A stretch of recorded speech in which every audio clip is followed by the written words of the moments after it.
The retired military canine hit the grass with a sound that didn't belong in a quiet summer afternoon, a dull, sickening crack of steel against bone, followed by a whimper that cut through everything. Athens. Three teenagers stood over him, laughing, phones raised, recording. 20 feet away, a woman in scrubs watched from the edge of the park path, her coffee going cold in her hand. She wasn't panicking. She wasn't frozen.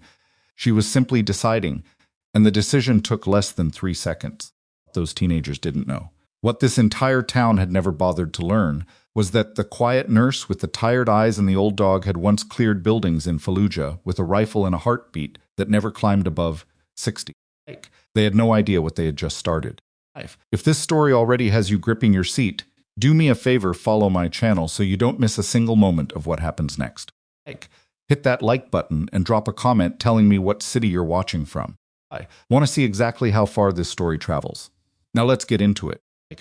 The morning had started the way most mornings did in Pelican Cove, Maine, gray at the edges, salt-heavy, the kind of damp cold that worked its way under a jacket, no matter how well it was zipped. Calloway drove her 10-year-old Subaru through the waterfront district at 6:40 a.m., one hand on the wheel, the other holding a travel mug she hadn't had time to fill properly. The radio was off. She preferred the quiet. Pelican Cove was the kind of town that photographed well colonial storefronts, a working harbor, a lighthouse that showed up on every tourism brochure for coastal Maine. What the brochures didn't show was the way money moved through the town like a slow tide, lifting some people and depositing others on the rocks. The Hargrove family had owned most of the waterfront development for 2 generations. The Bellamy Group held the commercial district, and the Voss family specifically, Garrett Voss, controlled of everything else through a network of investments, favors, and relationships with people who wore badges. Maya had been aware of this for the 3 years she'd lived here. She'd made peace with it the way she'd made peace with a lot of things, by keeping her head down, doing her job, and not asking questions that would make her visible. She worked the day shift at Crestline Medical Center, a mid-sized regional hospital that served Pelican Cove and 4 surrounding towns. As an ER nurse, she was good, quietly, efficiently good, in the way that never got her featured in the hospital newsletter, but made the attending physicians rely on her without quite realizing how much they were doing it. She trained faster than anyone on the floor.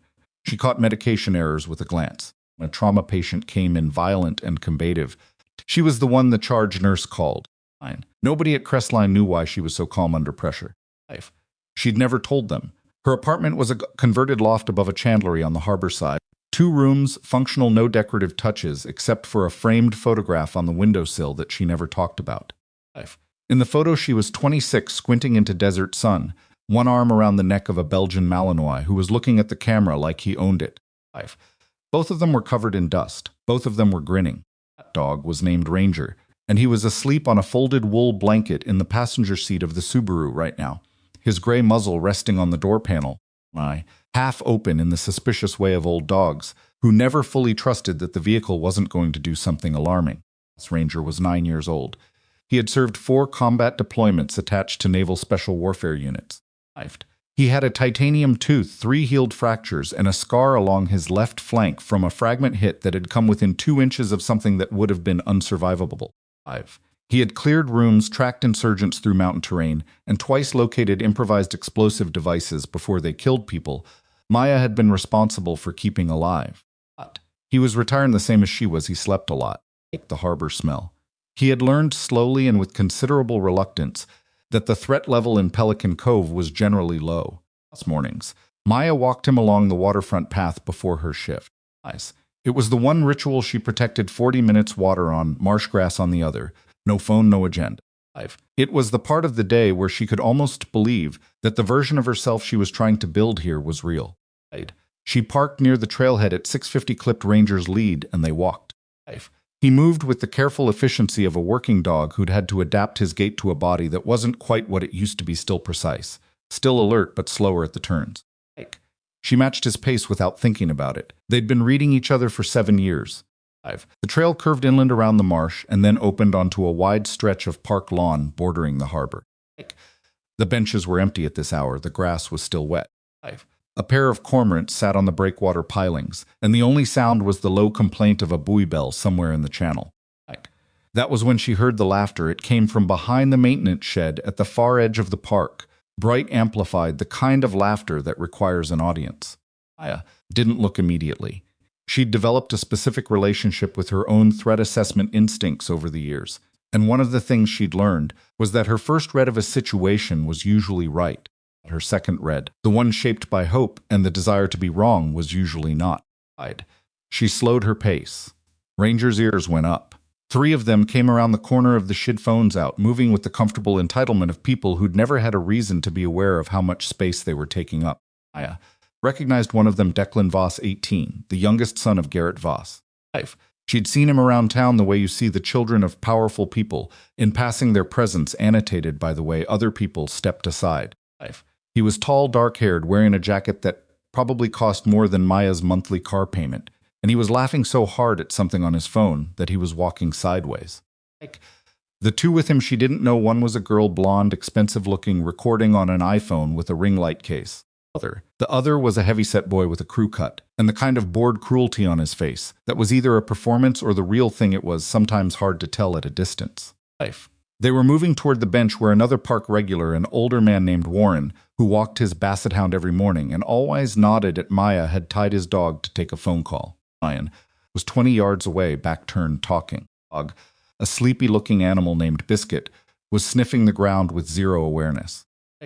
The crew-cut boy made a sudden lunge toward Biscuit, stopping short and shouting. The hound scrambled back against the bench post, yelping. The girl's phone arm tracked the reaction. Declan laughed and clapped once, like a man watching a magic trick. Maya stopped walking. Ranger had stopped already. He was standing very still at the end of his lead, watching. His posture was the specific stillness of a dog that has been trained to assess rather than react, but she could see the line of tension across his shoulders. Declan. She said it at normal volume, not a shout. Just a word placed into the air with enough precision that it traveled. He turned, looked at her. Something moved across his face, recognition probably, and then the particular recalibration of someone who has decided that recognition doesn't require respect. He said. Not her name, just the title dropped like it was a category rather than an acknowledgement. Walk away, she said. Leave the dog alone. We're just messing around. He spread his hands, the performance of reasonableness. I'm not hurting anything. You scared him. He's fine. The crew-cut boy had already turned back to Warren's dog, crouching down, reaching toward Biscuit with 2 fingers extended. Biscuit pressed against the post and whined. Maya took a breath. I'm asking you once more to walk away. And I'm telling you once more, Declan said, his voice dropping into something flatter and less friendly. It's a public park. Mind your business. She looked at him for a moment. Then she looked at Ranger, who was still watching the crew-cut boy with the kind of fixed attention that meant he'd already made his own assessment. Okay, she said, and turned the word into a period. She moved laterally along the path, widening her distance from them, angling to pass without engagement. Muffins moved with her close at her left knee. She was choosing the exit. She had a shift to get to Warren would handle his own dog. This was not her fight. She had taken maybe 30 steps when she heard the sound. It was a grunt and a crash, and then a sound from Ranger that she had never in 7 years heard him make in any civilian context, a short, cut-off yelp that was specifically the sound of surprise and pain from a dog that had been trained not to vocalize injury. She turned. What had happened in those 30 seconds, Declan had seen Ranger's back and decided that the dog, unattended, even on a lead she was holding, was an easier target than Biscuit. He had walked up behind them while his crew-cut friend staged something to draw her attention forward. And he had kicked Ranger in the hindquarters hard, enough force that the old dog's back legs went sideways on the wet grass. And then she saw it in her peripheral vision and in the girl's phone screen catching the light. Declan had picked up a steel water bottle that had been sitting on a nearby bench and swung it. The sound it made when it connected with Ranger's skull was something she was going to hear for a very long time. Mine went down. He didn't cry out, he didn't thrash. He simply dropped all 4 legs, folding at once, and lay still in the grass with his eyes half open and his breathing wrong. Maya was already moving. Later, she would not be able to account for the interval between hearing the sound and arriving at Declan Voss's position. That interval existed. She was not teleporting, she was not doing anything impossible, but it existed outside her conscious awareness, which had narrowed to a set of very simple variables: threat, partner, response. She took the wrist he was holding the bottle with and rotated it backward and down with a motion that was not rough, not dramatic, simply efficient, the way you'd turn a key that was already almost in the lock. Declan made a sound that was mostly surprise. The bottle hit the grass. His body followed the wrist's direction, his center of gravity destabilizing with a physics he hadn't anticipated, and he found himself on his knees in the wet park lawn with no entirely clear sense of how he'd gotten there. "Stay down, Maya," said. Her voice was the same volume it had been this entire conversation. Lions. She wasn't breathing hard. She was already turning from Declan to assess Ranger, keeping the teenager in her peripheral vision the way she'd been trained to maintain awareness of a contained threat while tending the casualty. Ranger was on his side, his eyes were open, but the focus was wrong, the particular unfocused quality of a concussive event. She could see the impact site above his left ear already beginning to rise into a hematoma, the fur matted. She ran her fingers along his skull without pressing reading with her hands cataloging. She pressed 2 fingers to his chest to count the heartbeat. Fast, shallow, compensating. "That you can't do that," the crew cut boy said from behind her. His voice had climbed a register. "You assaulted him." She literally just assaulted him. "Keep filming," Declan said from the grass, his voice hoarse and recalibrated, now no longer perform confidence, doing something else, something calculated. Eyes. "Keep filming all of this." Maya looked at the girl with the phone. The ring light was on, the camera was pointed at her. She had been filming, she realized, before any of this had happened. The whole thing had been filmed. "Good," Maya said, and meant it. She got her hands under Ranger and lifted him with the specific practiced movement of someone who'd done emergency carries in full kit, keeping his spine aligned, getting him off the cold, wet ground. He was 64 pounds. She managed him without strain. Lawrence had finally turned around. He was standing 20 feet away with his phone, still pressed to his ear, and his basset hound beside him, and his face the face of a man who was understanding several things at once, and not sure which one to respond to first. 9-1, Maya said to tell them. "There's an injured dog at the north end of Harbor Park, and I need a vehicle." Aaron nodded and started talking into his phone. Declan had gotten up from the grass. He was brushing at his jacket with the furious dignity of someone who'd been embarrassed and needed to convert that into anger before it showed. "You're going to regret that," he said. His voice was level now, which was actually worse than if he'd been yelling. "You have no idea who my father is." Maya looked at him. Athens. She looked at him the way she'd looked at a lot of things over a lot of years, directly, without performance, with the specific quality of attention that comes from having decided that fear is not a useful response. "Know exactly who your father is," she said. "Go home, Declan." She carried Ranger to the parking area and sat on the tailgate of someone's truck with him across her lap, one hand keeping steady pressure near, not on the impact site, her eyes tracking his respiratory rate. The crew cut boy and the girl with the phone had retreated to a safe distance. Declan had pulled out his own phone and was talking to someone with the urgent, conspiratorial tone of a person making arrangements. She heard fragments. "She attacked me first. And then, after a pause, 'Just come down here. I need you to come down here right now.'" Aya pulled out her own phone. She had 17 contacts in it. She scrolled to one she hadn't used in 8 months and pressed call. It rang 4 times, and then a man's voice answered alert, in the immediate way of people who've spent years being woken by phones and have trained themselves to arrive at functional before the second ring. "Holloway Porter," she said. "I need you to know something, and I need you to sit on it until I ask." I'll pause. "Are you in trouble?" "Not yet." She watched Ranger's breathing. It was steadying slightly, but I think I'm about to be, and it's going to move fast. The name is Garrett Voss. His son just put a steel bottle into Ranger's skull. The silence on the other end lasted 2 seconds. When Porter spoke again, his voice had changed in a way that was not dramatic, not loud, simply reconfigured. "How bad is Ranger concussive?" "I need a vet, not an emergency contact. The legal situation is going to get complicated before I can get him properly assessed." "Do you want me to move on this right now?" "No," she said. "Let it develop. I need to know how far up it goes before anyone makes a move." "Understood." Another pause. "Maya, don't get arrested." "Working on it," she said, and hung up. The Pelican Cove police arrived 11 minutes later. Cruiser. 2 officers, one young, one closer to 50, with the kind of face that revealed nothing while actively taking in everything. The younger one went to where Declan was standing and began talking to him with the body language of familiarity. The older one came toward Maya. His nameplate said Drennan. He looked at Ranger on her lap, at the hematoma above the dog's ear, at Maya's expression. Athens, and then he took out a notepad. "Dog's owner." "Yes. Can you walk me through what happened?" She did. She was specific, sequential, emotional, the way she'd been trained to report. Threat assessment, timeline response, current status of the casualty. She did not editorialize. She did not characterize Declan's family or predict what was going to happen next. Officer Drennan wrote without looking up for most of it. When she finished, he said, "The boy says you came at him without warning. You restrained him physically before he made any contact with the dog." "There's video of the entire event," Maya said. "The girl was filming from before it started." Looked up. "Do you know if that video still exists?" She looked at him for a moment. "I would think that's worth finding out quickly." Einen's expression didn't change. "The young man's father has been notified," he said, "on his way. I expected that he's asked that you remain on scene. I'm waiting for animal control." Maya said, "Ranger needs veterinary assessment. Like to have that documented before I go anywhere." His family car was a black Range Rover, and it arrived with the particular smoothness of expensive machinery.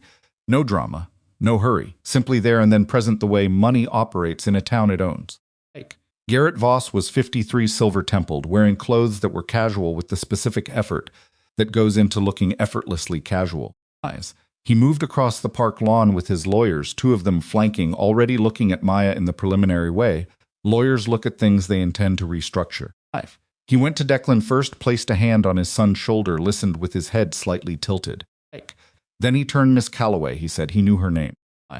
He'd done something in the 90 seconds since he'd arrived, or in the time before he'd arrived, and he knew her name and was using it to tell her he knew it. "Mr. Voss," she said. "This appears to be a situation with some confusion about the sequence of events." His voice was measured, the kind of measured that comes from 20 years of meetings where measured was a form of control. "I'm sure we can resolve it." "The sequence of events is on video," she said. Osman shifted in his face. Not much he was good, but something. He glanced at his son, and Declan looked away with an expression that was younger than anything else about him. "Eyes can be interpreted in different ways," one of the lawyers said. "Whoever has it is careful with it," Maya said. Garrett Voss looked at her for a moment with the specific quality of attention of a man reassessing whether something is a problem. Then he turned to Officer Drennan. The conversation that followed was low, private, and lasted 4 minutes. Maya watched Drennan's body language through it, the incremental adjustments, the small shifts of deference, the specific posture of a man remembering who signs what in this town. When Drennan came back to her, he was apologetic in the way that is not actually an apology. I'm going to need you to come with us to the station," he said. "There's a formal complaint. It needs to be processed." "I need Ranger transported to a vet first," she said. "I am not leaving him on the ground. Animal control can take him. He's a retired military service animal. He has documentation. If he's transported by animal control without my presence, I need that documented in writing before he leaves my sight." Ryan looked at her. He looked at Garrett Voss. He looked back. "I'm not negotiating his welfare," Maya said. "Write it down that I asked. Write down what your answer is, and we'll go from there." Garrett Voss was watching all of this with an expression she recognized, not anger, something quieter and more corrosive. The expression of a man who has encountered resistance from an unexpected direction and is now reclassifying the problem. He said something to one of his lawyers. The lawyer nodded and moved away, phone already rising. Animal control arrived, and Maya spent 6 minutes walking the officer through Ranger's documentation, his military service record, his retirement papers, the specific federal statute that covered retired canine service animals, and their legal protections as government property. The animal control officer listened carefully and made notes and agreed in writing that transport would be to a licensed veterinary facility with documentation of the injury site, and that Maya would be notified of his status. She handed Ranger over with both hands on his face for a moment, forehead to forehead, the way she'd always done before a mission, when she needed him to understand that she was coming back. Then she walked to the police cruiser and got in without being asked.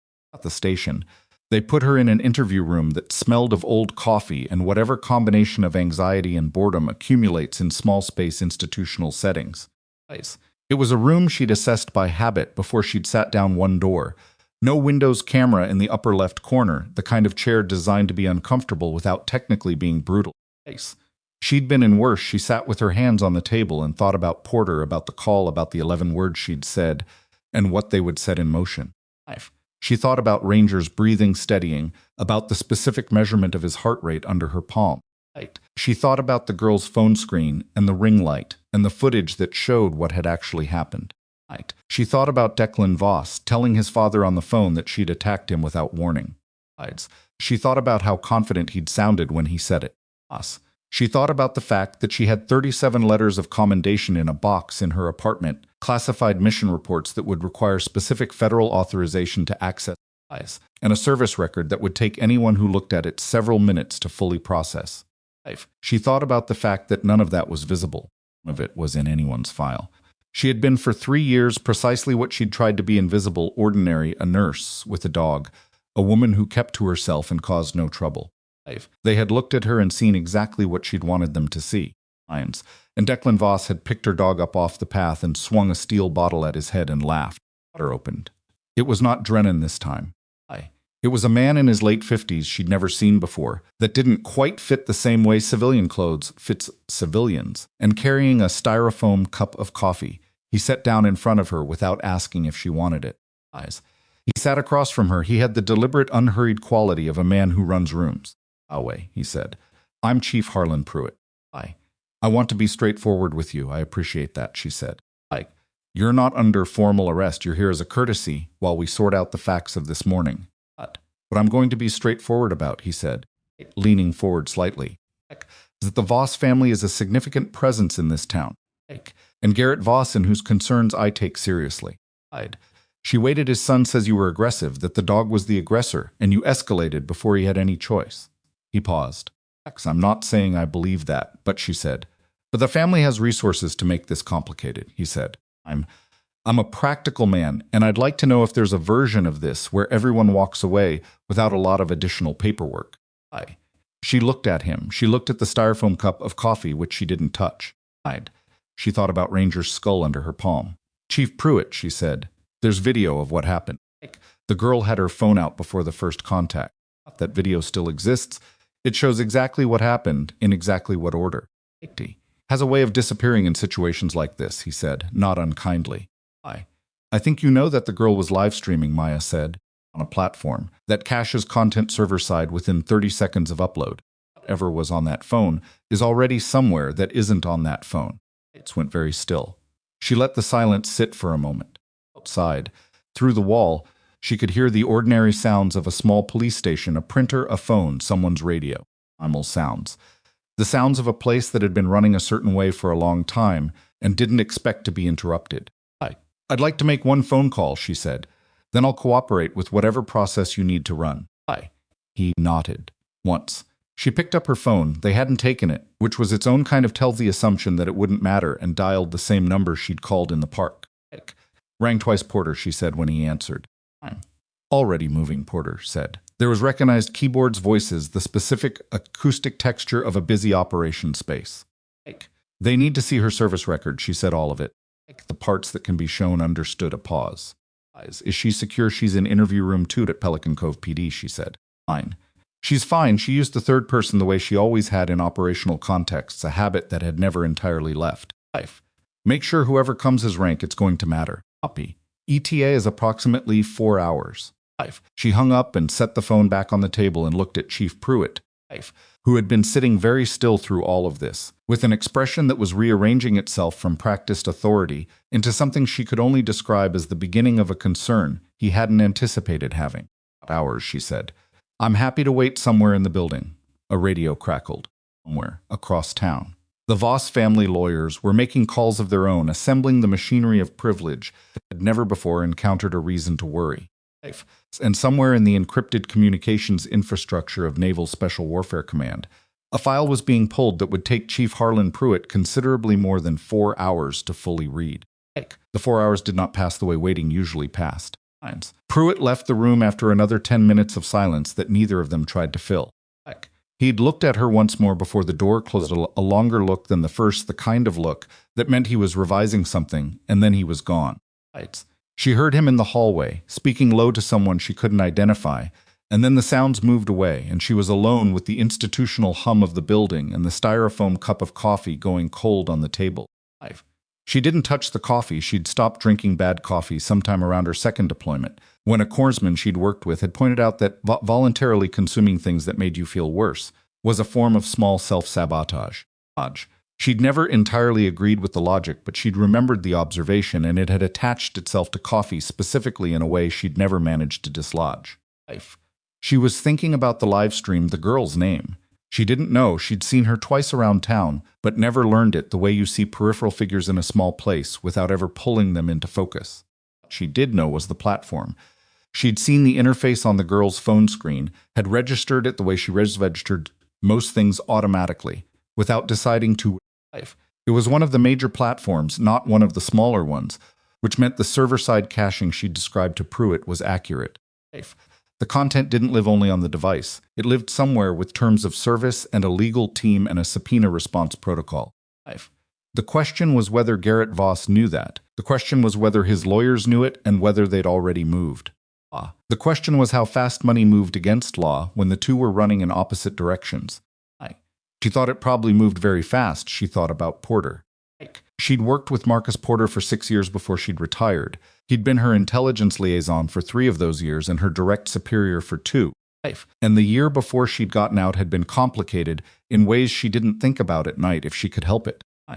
He was good at his job in the specific way that mattered here. He understood systems. He understood channels, and he understood that sometimes you moved through official processes and sometimes you moved around, and the skill was in knowing which one a situation required. He'd said 4 hours. She believed him on the 4 hours. She hadn't told him. What she hadn't told anyone was that the situation had a complication she was still calculating. Because 3 weeks ago she'd been in the Crestline Medical Center pharmacy doing a routine medication reconciliation, and she'd found a discrepancy. One. Easy to miss the kind of thing that looked like a clerical error, and probably was most of the time. But she'd been a combat medic for 9 years, and she knew what medication diversions looked like from the inside out. And this didn't look like a clerical error. To the pharmacy supervisor, who told her she'd look into it. The supervisor's name was Ellen Pruitt, Chief Harlan Pruitt's daughter-in-law. Aya had not thought much about this connection until approximately 40 minutes ago. She was thinking about it now with considerable focus.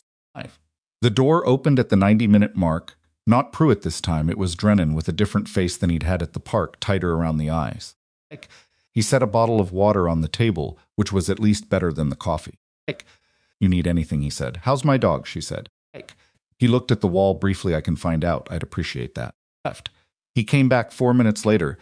They've got him at Coastal Paws. It's on Harbor Road. Saw him.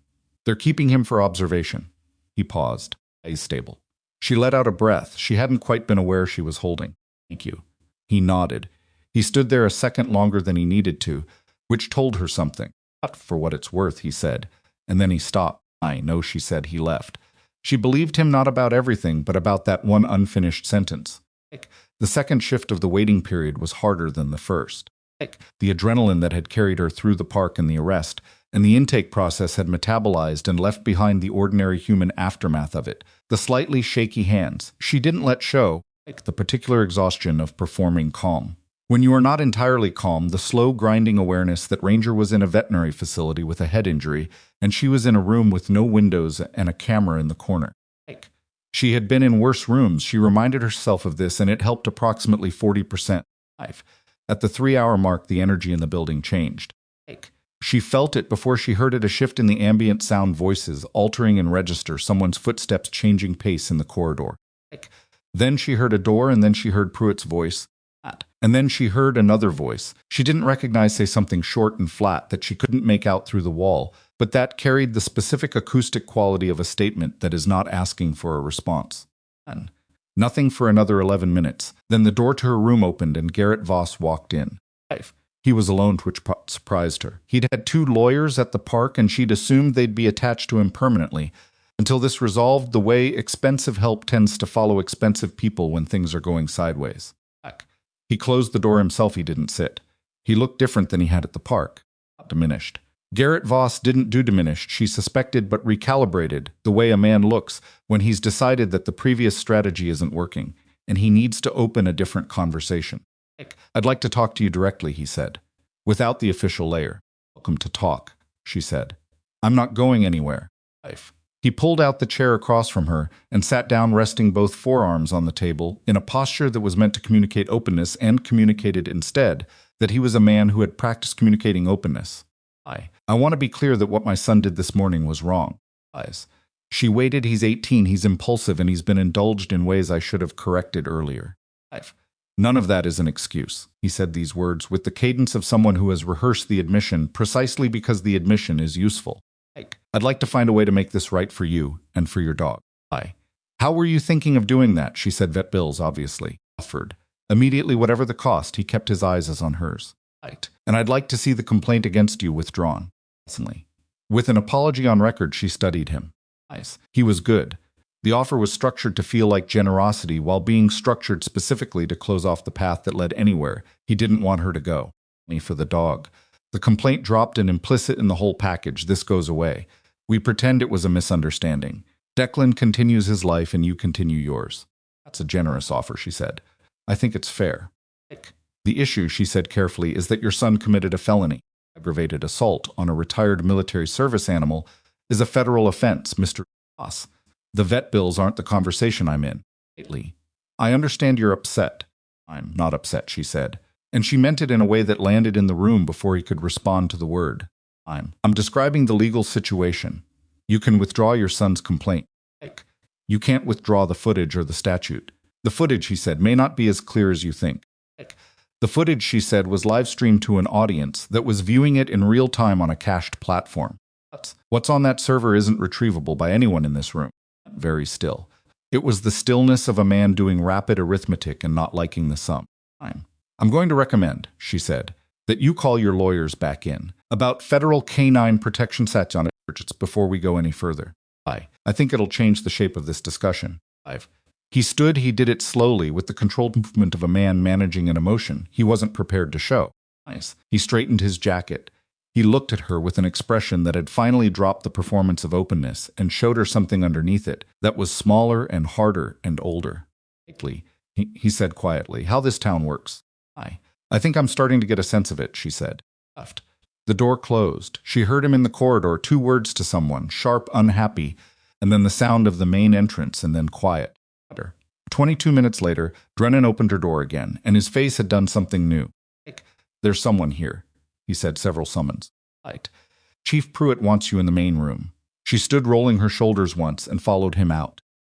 The main room of the Pelican Cove Police Department was not large.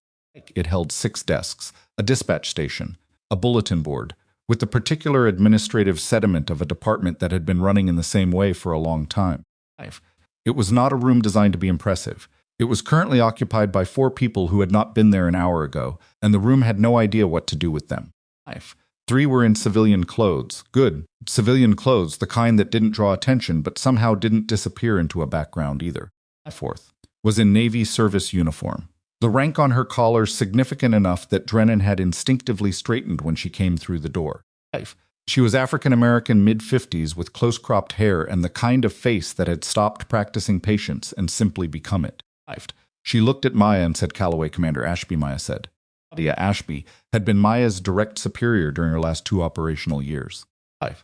She'd written 3 of Maya's performance evaluations, pulled her out of a situation in the Gulf that Maya still thought about in pieces rather than as a whole, and argued with Maya's decision to retire with the persistent low-level irritation of someone who thought a good decision was being made for wrong reasons.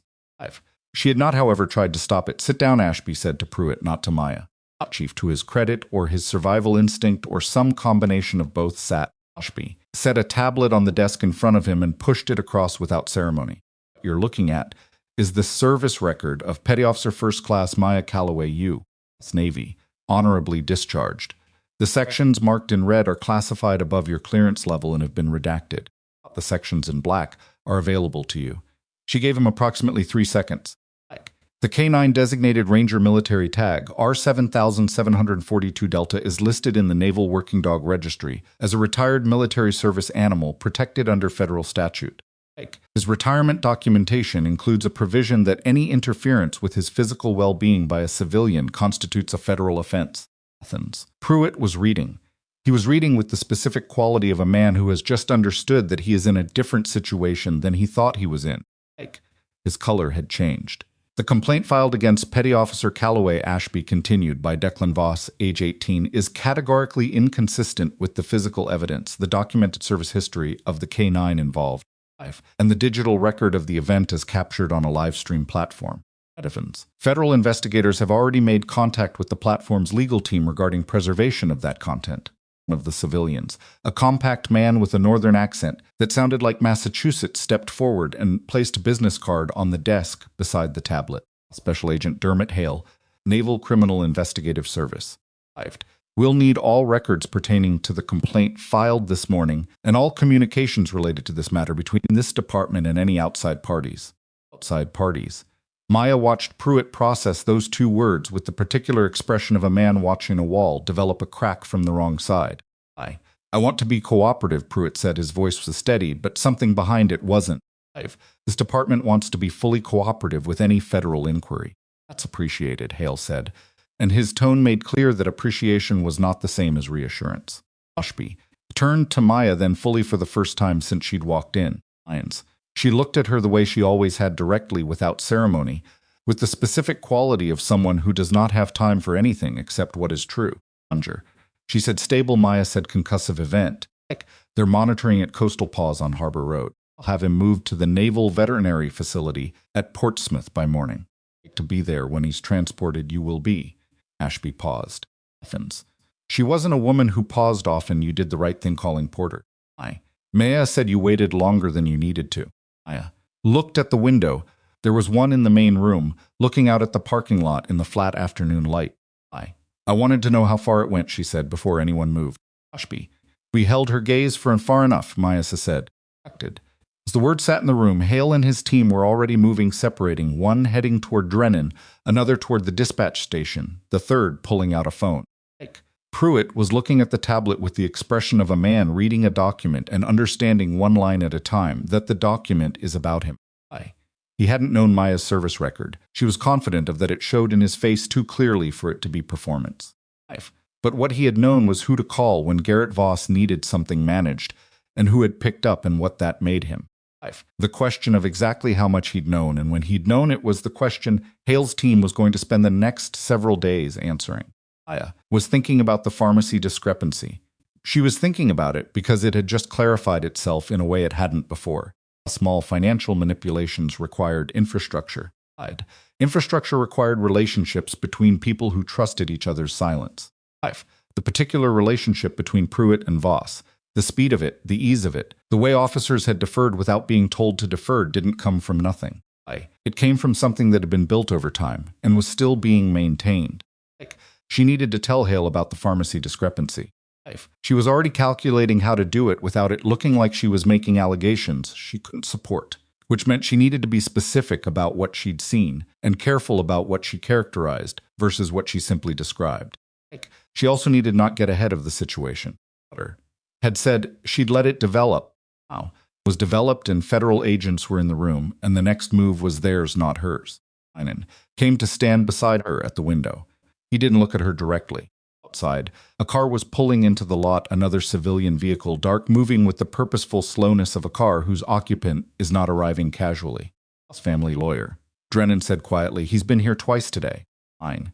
No, he said nothing for a moment, then the live stream. You really knew it was cached. How I pay attention, she said.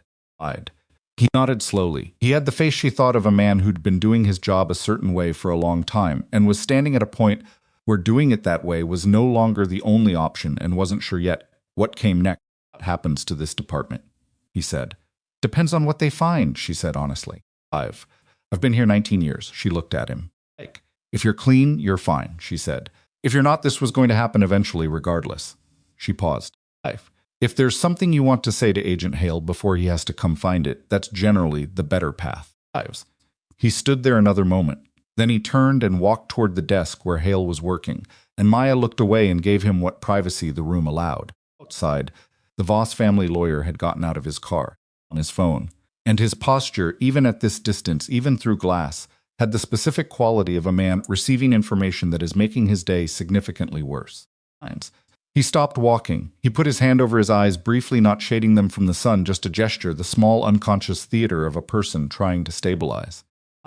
Then he looked up at the building, and his expression, even at distance, was the expression of a man who has just understood that the building is not what he thought it was.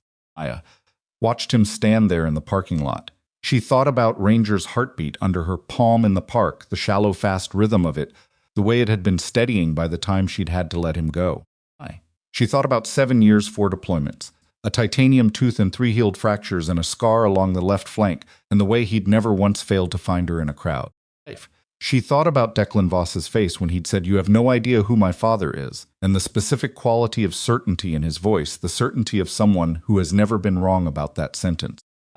She thought about the fact that the lawyer in the parking lot was on his phone, and his face was getting worse, and that somewhere in this building, Dermot Hale's team was pulling files, and that somewhere on a server in a data center, a live stream sat preserved and time-stamped and complete. She thought about Garrett Voss sitting across from her and saying this goes away, and how close he'd been to right about everything else his entire life. Then her phone buzzed with a text from a number. She didn't recognize a Portsmouth area code, 3 words K9 en route confirmed. She looked at the message. She let out a breath. She put the phone in her pocket. Behind her, Hale said something to one of his team members, quiet and specific, and the team member's expression shifted in the small, sharp way of someone who has just found something they were looking for. And outside in the lot, Garrett Voss's lawyer lowered his phone, stared at the building for a long moment, then turned and walked back toward his car without going in, because the call he had just received had told him something that changed what walking into that building would mean, and he needed to talk to his client before he made another move. What neither the lawyer nor Garrett Voss knew yet, only Hale's team had just found, buried in a routine financial record, that Drennan had toured with a quiet word and a desk drawer he'd unlocked without being asked, was that the bribery didn't start with Maya Calloway. It started 4 years earlier, and it had a paper trail that led somewhere. The Voss family had never imagined anyone would think to look. That paper trail led to a company called Meridian Coastal Development LLC. Founded in 40 minutes, or rather, his team found it while Hale stood at the center of the room, directing the flow of information with the quiet authority of a man who understood that his job was to see the whole shape while everyone else worked the pieces. Drennan had pointed them toward was a zoning variance approval from 4 years ago, a routine municipal document that had been filed, stamped, and buried in the Pelican Cove Planning Department's archives. And except for the number attached to it, a consulting fee paid to a shell company that resolved after 2 layers of corporate structure to an account that Garrett Voss controlled. The consulting fee was $240,000. The zoning variance had allowed the Bellamy Group to build 40 feet closer to the water than the Coastal Protection Ordinance permitted. The Bellamy Group was a subsidiary of Meridian Coastal Development LLC. Meridian Coastal Development LLC shared a registered agent with 3 other companies, 2 of which had received city contracts in the past 18 months, one of which had been awarded a no-bid contract for harbor infrastructure work worth $4.2 million. Chief Harlan Pruitt had signed the no-bid authorization. Hale looked at this for a while without speaking. Then he looked at Maya, who was sitting in a chair against the wall she'd been given. The chair after the first hour, a small adjustment that meant something, and he said, "The pharmacy discrepancy you mentioned to Officer Drennan walked me through exactly what you saw." She walked him through it. She was specific dates, quantities, medication classes, the name of the person she'd reported it to, and that person's relationship to Pruitt. She did not characterize, she described. Hale listened without interrupting. And she finished. "Did you document it at the time?" "I wrote it up internally and submitted it to the pharmacy supervisor. I have a copy on my personal laptop. We'll need that. I'll have it within the hour." He nodded, already turning back to his team. The room was functioning now the way rooms function, when they have found a thread worth pulling everyone slightly faster, slightly tighter. The particular focus of people who understand that what seemed like one case this morning has become something with more rooms behind it. Maya was thinking about Ellen Pruitt. Ellen Pruitt was 31 years old, competent at her job, careful in the way of someone who has learned that careful is the safest way to be around people with power. Maya had not disliked her. She'd flagged the discrepancy because it was the right thing to do, had believed in the way you believe things when you want to believe them, that it would be investigated and resolved, and she could go back to not thinking about it. She understood now that Ellen Pruitt had looked at the report, understood immediately what it meant, and who it pointed toward, and made a calculation. The calculation wasn't hard to understand. Maya didn't entirely fault her for it. What she did understand was that the calculation had bought the problem more time and more reach, and that's what investigations cost you when they didn't happen when they should. Ashby came to stand near her around the 4 o'clock hour. She didn't sit. Ashby rarely sat when she could stand a physical habit that had always read less as restlessness than as the maintenance of readiness. "I was going to be here for a while," Ashby said. No, you're not under any restriction for what it's worth. 5. You're free to go. Maya looked at the room. I want to be here when they bring Declan in. Ashby looked at her sideways. Why? Because I want to see his face when he understands what's happened. Maya said, I'm allowed to want that. Ashby said, without judgment. Which was one of the things Maya had always respected about her. 5. They brought Declan Voss in at 6:17 p.m. He arrived in the back of a Pelican Cove cruiser. They'd sent 2 officers to the family home, standard procedure, now that the situation had federal involvement. And he'd apparently given them some difficulty about coming voluntarily before one of Hale's team members got on the phone with the family lawyer and said something short that resolved the question. He walked through the door in the same expensive jacket from the morning, but the jacket was different now, in the way things are different when the person wearing them is different. He was still performing the jaw set, the shoulders back, the expression calibrated toward contempt, but the performance had gaps in it that hadn't been there at the park. Maya. He hadn't expected her to be in the main room. He'd expected, she suspected, to arrive and find her elsewhere in a cell in an interview room somewhere contained and diminished. The fact that she was sitting against the wall in a civilian chair with her hands in her lap and Ashby standing beside her, and that she looked at him with absolutely no particular expression, reset something in his face that he couldn't quite get back to where it had been. Declan Voss, Hale said, coming forward. He had a good voice for this, unhurried, specific, the kind of voice that doesn't need volume because it has already decided it will be listened to. I'm Special Agent Dermot Hale, NCIS. We have some questions. I want my lawyer, Declan said. Your lawyer is aware you're here. And he'll be joining us shortly. Hale gestured toward the interview rooms. In the meantime, I'd like to show you something. Declan to the monitor. They'd set up at one of the desks, a laptop screen outward cued. Declan's lawyer hadn't arrived yet. There was nothing technically wrong with showing him the footage without the lawyer present, as long as no questions were being asked. Hale understood exactly how far that line extended. He pressed play. The footage was 3 minutes and 42 seconds long. It had been captured from the live stream platform servers by Hale's team's legal request. And it was sharp and complete, and it showed everything in the unambiguous sequence that phone cameras capture when they're pointed at something and left running. It showed Ranger on his lead. It showed Declan approaching from behind. It showed the kick clear toward a full-force movement with no ambiguity in its intent. It showed the steel bottle, the swing, the sound that the recording captured with horrible fidelity. It showed Ranger going down. It showed Maya's response and its duration and its proportionality, and Declan on the grass in the aftermath, uninjured, ungrazed, physically unharmed in any documentable way. It showed Declan looking at the camera after he'd gotten up, directly at it, with an expression that had not yet recalibrated from whatever it had been in the moment of impact. Footage ended. Declan stared at the frozen last frame. His voice had changed to pitch slightly. She deleted it. She deleted it from the platform's public interface, Hale said. The cached version was preserved server-side at the moment of upload. From the front end doesn't reach the cache within that window. He paused. Your friend may not have known that. Declan said nothing. You're being charged under federal statute with aggravated assault on a retired military service animal, specifically Naval Working Dog designations R7742 Delta retired, whose federal service protections remain active under the Military Working Dog Team's National Monument Act and its associated regulations. That's a federal felony. Hale let that sit for exactly 1 second. We'll explain the sentencing range when he arrives. Declan's jaw worked. He was doing the math with the expression of someone who has never had to do this particular kind of math before and doesn't have the background for it. Dog, he said. The words came out smaller than he'd probably intended. He's a decorated retired service animal with federal protections, Hale said, not unkindly, the specific absence of cruelty that makes a hard thing harder to argue against, under the law. What you did this morning carries the same federal weight as assaulting a law enforcement animal in the line of duty. Another pause. Your lawyer will be here within 20 minutes. I'd recommend waiting for him before you say anything else. Declan looked away from the screen. He looked at the room. He looked at Maya. She was watching him with the specific quality of attention she'd developed over 9 years of assessing situations that had lives attached to them. She wasn't performing satisfaction. She wasn't performing anything.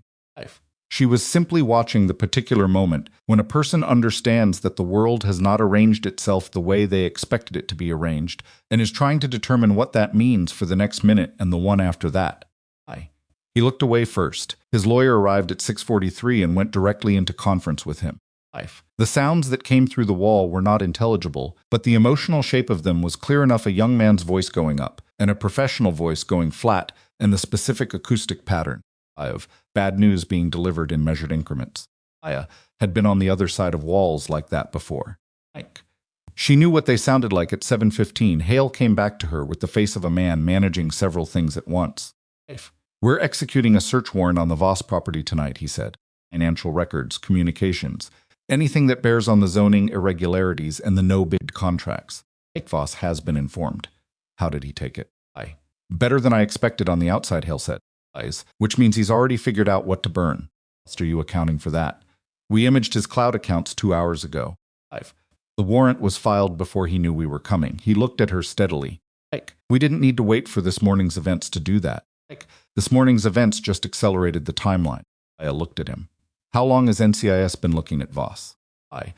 Hale considered whether to answer this. He decided. 18 months, he said. We had a thread from a federal contractor complaint in a different county. It connected here eventually. These things move slow until they don't.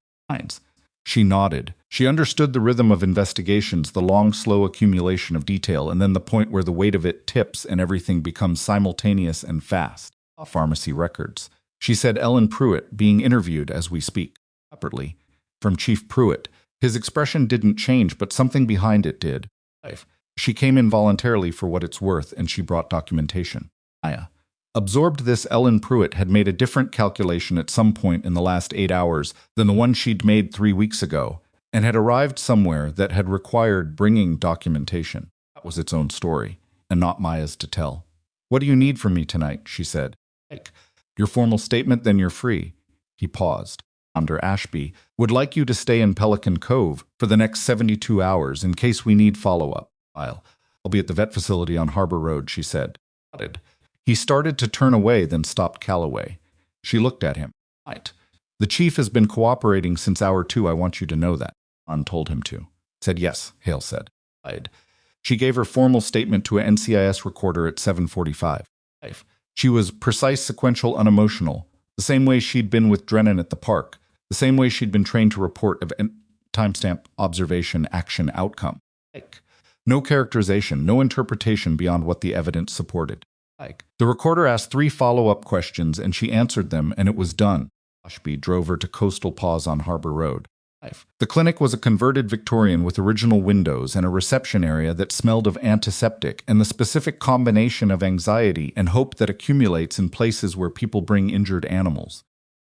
The vet on duty was a woman named Dr. Sona Varma, 40-something with efficient hands and the practiced compassion of someone who'd delivered bad news enough times to know how to hold the space around it carefully. He's stable, Varma said before Maya could ask. The hematoma has been iced and we're managing the intracranial pressure. Conservatively, no surgery indicated, which is the best possible outcome for his age and his history. Watching his pupils and his coordination. She paused. He's been asking for you, not literally. But he's been restless since he came in, and he calmed down about 40 minutes ago when one of our techs played a recording of your voice from your voicemail greeting. Maya blinked from my voicemail. Our tech Brianna looked you up. She's 22 and very resourceful, and I'm choosing not to examine the ethics of it too closely because it worked. Varma allowed a brief expression that was not quite a smile. He's in recovery room 2. Will allow a visit 15 minutes. Recovery room 2 was small and warm and smelled of the specific medicinal combination that Maya associated with triage bays in ways she'd never entirely been able to separate from the contexts where she'd first encountered it. Danger was on a padded surface, a line in his right foreleg, a soft cone that he clearly resented around his neck, eyes open and tracking the door before she'd fully come through it. She sat beside him and put her hand against his face, the way she'd done before the mission brief, before every operation. The specific two-handed contact that had been their signal and their anchor and their continuous unspoken conversation for 7 years. He leaned into it, his tail moved once, twice, slow, deliberate, the tail movement of a dog that is managing his own resources carefully but wants her to know it's there. Hey, she said quietly. Got you, I've got you. He exhaled slowly, stayed on her face. She stayed for the 15 minutes, and then she stayed for 20, and Varma let it go. checking in once at the door, and then stepping away again with the professional discretion of someone who understood that healing has parameters that aren't on the chart. She was sitting in the waiting room at 9:30 when her phone rang. Doctor, how's he doing? He said, better than this morning. Confident. Good. A pause. You know they found the financial network. There's more, Porter said. The no-bid contractor, the harbor infrastructure company, they've been doing work on a facility in Knox County that has some federal interest outside the NCIS scope, but it connects in ways that are going to pull in additional agencies. He paused again. What started as K-9 assault charges has become something that several very serious people are paying attention to tonight. Aya leaned her head back against the waiting room wall. Is that going to complicate the animal cruelty charges? I don't want Declan Voss getting lost in a bigger case. NCIS is keeping the original charges primary, Porter said. Hill. Specifically, he's particular about that. Good, she said. Aya.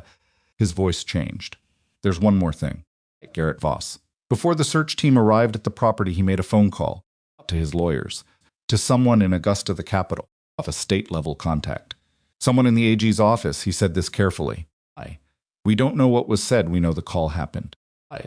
She sat with that for a moment. The implication was clear enough. Voss had connections that went further up than a small-town police chief.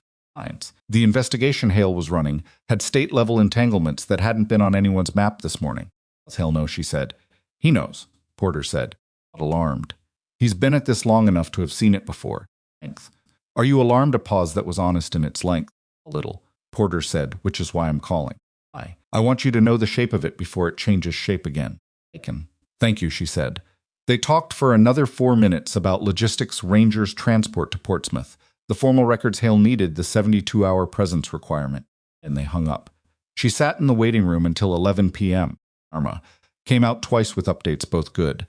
The second time she brought 2 cups of reasonable coffee, not styrofoam, actual ceramic mugs, that had been through a dishwasher enough times to feel like they had a history, and sat with Maya for 8 minutes, without either of them talking very much, which was exactly the kind of company that was needed. Maya drove back to her apartment at 11:30. The harbor was dark, the buoy bells still calling in the channel, the lights of the lobster boats moving slowly at anchor. She let herself in, climbed the stairs, stood in the middle of her apartment without turning on the overhead light. The framed photograph on the windowsill was visible in the ambient harbor light, herself at 26, squinting arm around Ranger, both of them covered in dust. She looked at it for a while. Her phone buzzed a text from an unknown Maine number. This isn't over.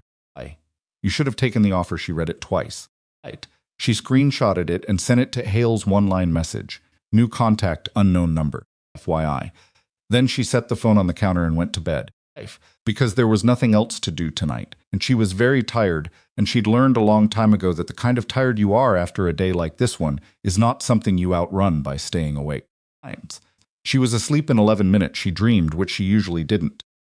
She dreamed about Ranger on the grass and the sound the bottle had made, and the moment where his heartbeat had been shallow and fast under her palm, but in the dream she was in full kit, rifle across her back. And the park was a street she recognized from somewhere else. And the buoy bell in the harbor was an alarm she couldn't locate. And when she looked up, Ashby was standing across the street watching her with an expression she couldn't read. She woke at 4:17 a.m. to her phone ringing. She answered it before she was fully awake, muscle memory from years of being called at hours that didn't negotiate. Away. She said it was Hale. His voice was the voice of someone who has been awake all night and has found something that has reorganized his night around it. We've been going through the financial records from the Voss property, he said. Variants. The no-bid contracts, the shell companies, all of it connects, and it's bigger than the 14 months suggested. But that's not why I'm calling. A pause, short and loaded. We found communications between Garrett Voss and Chief Pruitt going back 6 years. In payments, arrangements, documented favors, standard corruption architecture. Another pause. We also found communications between Voss and someone at Crestline Medical Center. Aya was sitting up now, fully awake. Not the pharmacy supervisor, Hale said. Of that. The communications reference medication inventory, controlled substances, and a distribution arrangement that has been running for approximately 2 years. He let that land. Someone has been using Crestline Medical Center's controlled substance supply chain as part of a network. And the records suggest that the discrepancy you flagged 3 weeks ago was not an anomaly. It was a single visible edge of something significantly larger. The room was dark. The harbor light came through the window and lay in a stripe across the floor. Knife. Who's the contact at Crestline, she said. Hale said a name she recognized. Eyes. She knew the name well. She had worked beside this person for 3 years, had handed off patients to them, had trusted their assessments in triage situations where trust was the only thing between a patient and a mistake. She had never not once seen anything that suggested what Hale was describing.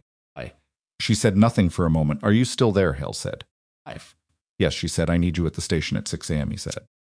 We're going to need a formal interview about your direct observations of this person's work at the hospital. Timeline. Interactions, any irregularities you may have noticed and dismissed at the time. I'll be there, she said. She hung up. She sat in the dark with the harbor light on the floor and the buoy bell in the channel and the photograph on the windowsill. She couldn't see clearly from here. 3 years at Crestline Medical Center. 3 years beside people she'd chosen to trust because she decided that trust was part of the life she was trying to build here. And somewhere in those 3 years, in the ordinary machinery of shifts and handoffs and patient care and hallway conversations, something had been running that she had been close enough to see and hadn't quite seen. My name, Hale had said, was Dr. Patrick Renner, Chief of Emergency Medicine, her direct supervisor, the person who had written her last 2 performance evaluations and told her 6 months ago that she was the best triage nurse he'd worked with in 20 years of emergency medicine. She got up, she dressed in the dark. She made coffee that was better than the station's and worse than Varma's, and drank half of it, standing at the kitchen window looking at the harbor. Then she picked up her phone and called Ashby. Ashby answered on the second ring, because Ashby always is answered on the second ring. I called you, Ashby said. It wasn't a question. Maya said, how are you doing? It was a question Ashby didn't ask often, which was exactly why it landed when she did. Maya looked at the harbor. A lobster boat was moving toward the channel mouth, its running lights green and red in the dark water, its engine a low note that came through the window glass. I don't know yet, she said honestly. That's a reasonable answer, Ashby said. The case against Voss, is this going to hold together with state-level contacts involved, with the scope getting wider? It holds together because the evidence holds together, Ashby said. Hale knows what he's doing. And Calloway, she paused. Jacqueline Voss, hurt Ranger this morning, and we have it on video, and the federal statute is unambiguous. Whatever else gets complicated. That piece is clean. Aya nodded. Not that Ashby could see at 6 a.m., Ashby said. I'll be there. She hung up, she finished the coffee. She looked at the photograph for a while. Longer at 5:40 a.m., she got in her car and drove toward the station in the gray early light. The harbor on her left, the town still mostly dark around her. She passed the park where it had happened, the bench, the maintenance shed, the stretch of lawn, everything ordinary and still in the pre-dawn quiet. She didn't slow down. She was 3 blocks from the station when she saw the lights. The police station lights, those were ahead of her normal, a building doing its ordinary morning. These were different lights, additional, the kind that represent sudden presence. Athens' 2 unmarked vehicles she hadn't seen before, parked at angles that suggested arrival rather than routine. Their occupants, standing in a cluster near the Testane entrance with the specific body language of people who have come from somewhere else and are not here for a courtesy call. She pulled in, she got out, she walked toward the entrance. One of the new arrivals stepped forward. A woman, early 50s suit that was not Maine ordinary identification already in hand. Body Officer Calloway, the woman said. Maya looked at the badge. She read the agency name, she looked back up. Deputy Director Marlene Farrow, the woman said. Department of Justice. We've taken over jurisdiction of the investigation as of 2 hours ago. She paused. All of it, including the charges currently filed against Declan Voss. Behind Farrow, through the station glass, Maya could see Hale standing at his desk with his arms crossed and his jaw set in the very specific way of a man who has had a case pulled out from under him and is managing his response to it with considerable effort. As Maya said, the Crestline Medical Center connection has intersected with an existing DOJ investigation that predates your situation by 31 months, Farrow said. Scope requires federal coordination at a level above NCIS. She paused. The charges against Declan Voss remain active. I want to be clear about that.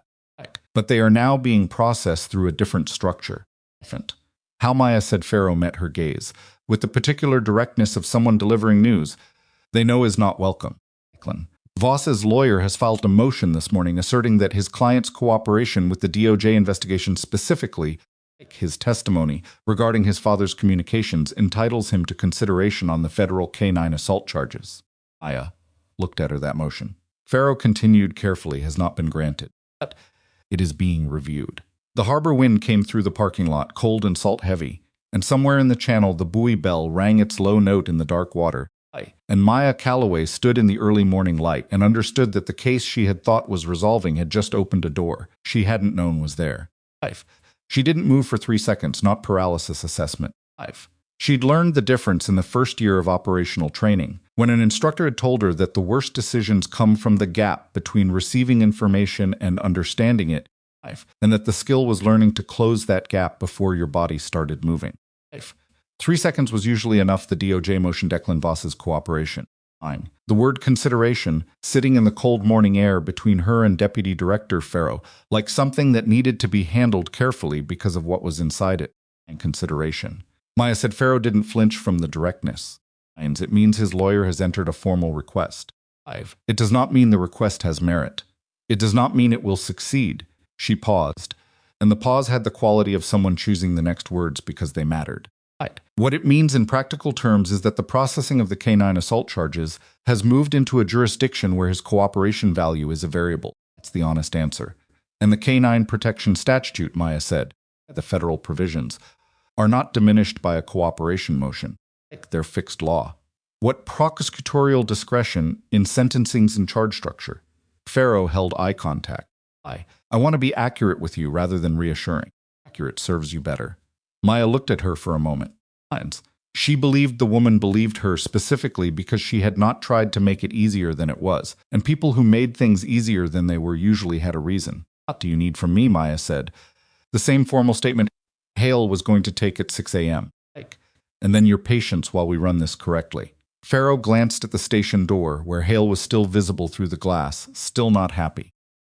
Agent Hale's team will remain involved. The jurisdictional shift doesn't erase 14 months of his work, it absorbs it. He knows that he doesn't have to like it. Maya looked through the glass at Hale. He met her eyes briefly and then looked away, jaw still set, which she read as confirmation rather than dismissal. He wasn't walking away from it. He was recalibrating. She followed Pharaoh inside. The statement took 90 minutes.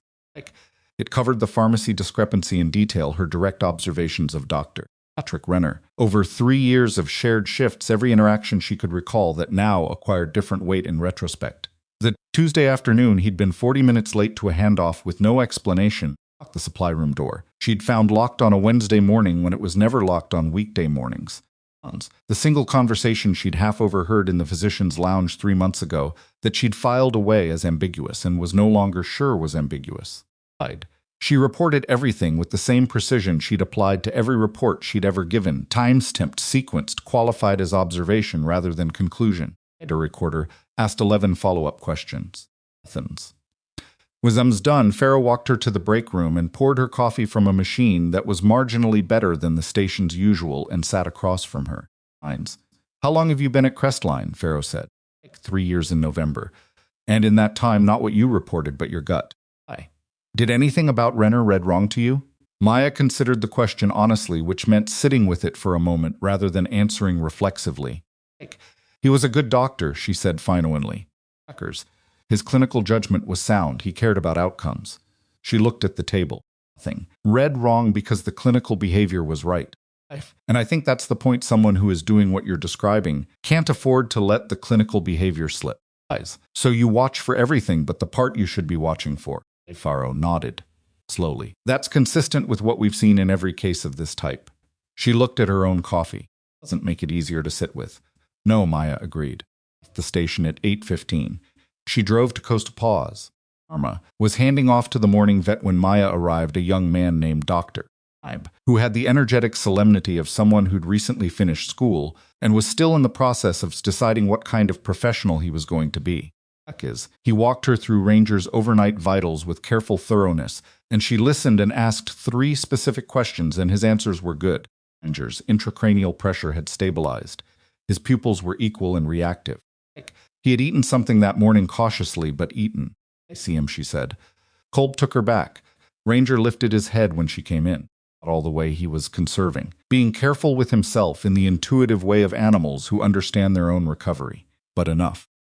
She sat on the floor beside the padded surface and put her back against the wall, and he rested his chin on her leg, and they stayed like that for 40 minutes, while the clinic ran its morning around them. Athens. She wasn't thinking about Pharaoh or Hale or the cooperation motion. She was doing the specific thing she'd learned, was necessary after operational events. Letting the nervous system remember that the immediate threat had passed, that the body was present and accounted for. The things worth protecting were still there to protect. It was not a meditative practice in any formal sense. It was just sitting with her dog in a warm room at 9:40. Her phone buzzed. Oshby. Garrett Voss arrested 40 minutes ago. Federal warrant. Financial crimes, corruption, conspiracy to obstruct justice. Conference. At 11. She read it twice. She looked at Ranger, who was watching her face with the particular attention of a dog who reads emotional states in humans the way other beings read words. It's moving, she said to him quietly. He blinked once slowly. She got up, kissed the top of his head, carefully avoiding the hematoma site with the automatic precision of a medical professional who operates accurately even when she's not thinking about operating accurately, and left him to rest. The press conference was not something she attended. She'd been given no role in it, which was correct.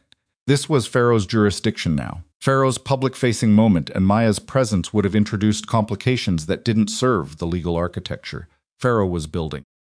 She watched it on her phone in the parking lot of Coastal Pause, audio low. Pharaoh was good at it. She was specific where specificity served her, and general where it didn't. And she named the charges against Garrett Voss with the particular measured evenness of a federal officer who has done enough times to understand that the naming of charges is itself a form of argument. Financial fraud, corruption of public officials, conspiracy to obstruct a federal investigation.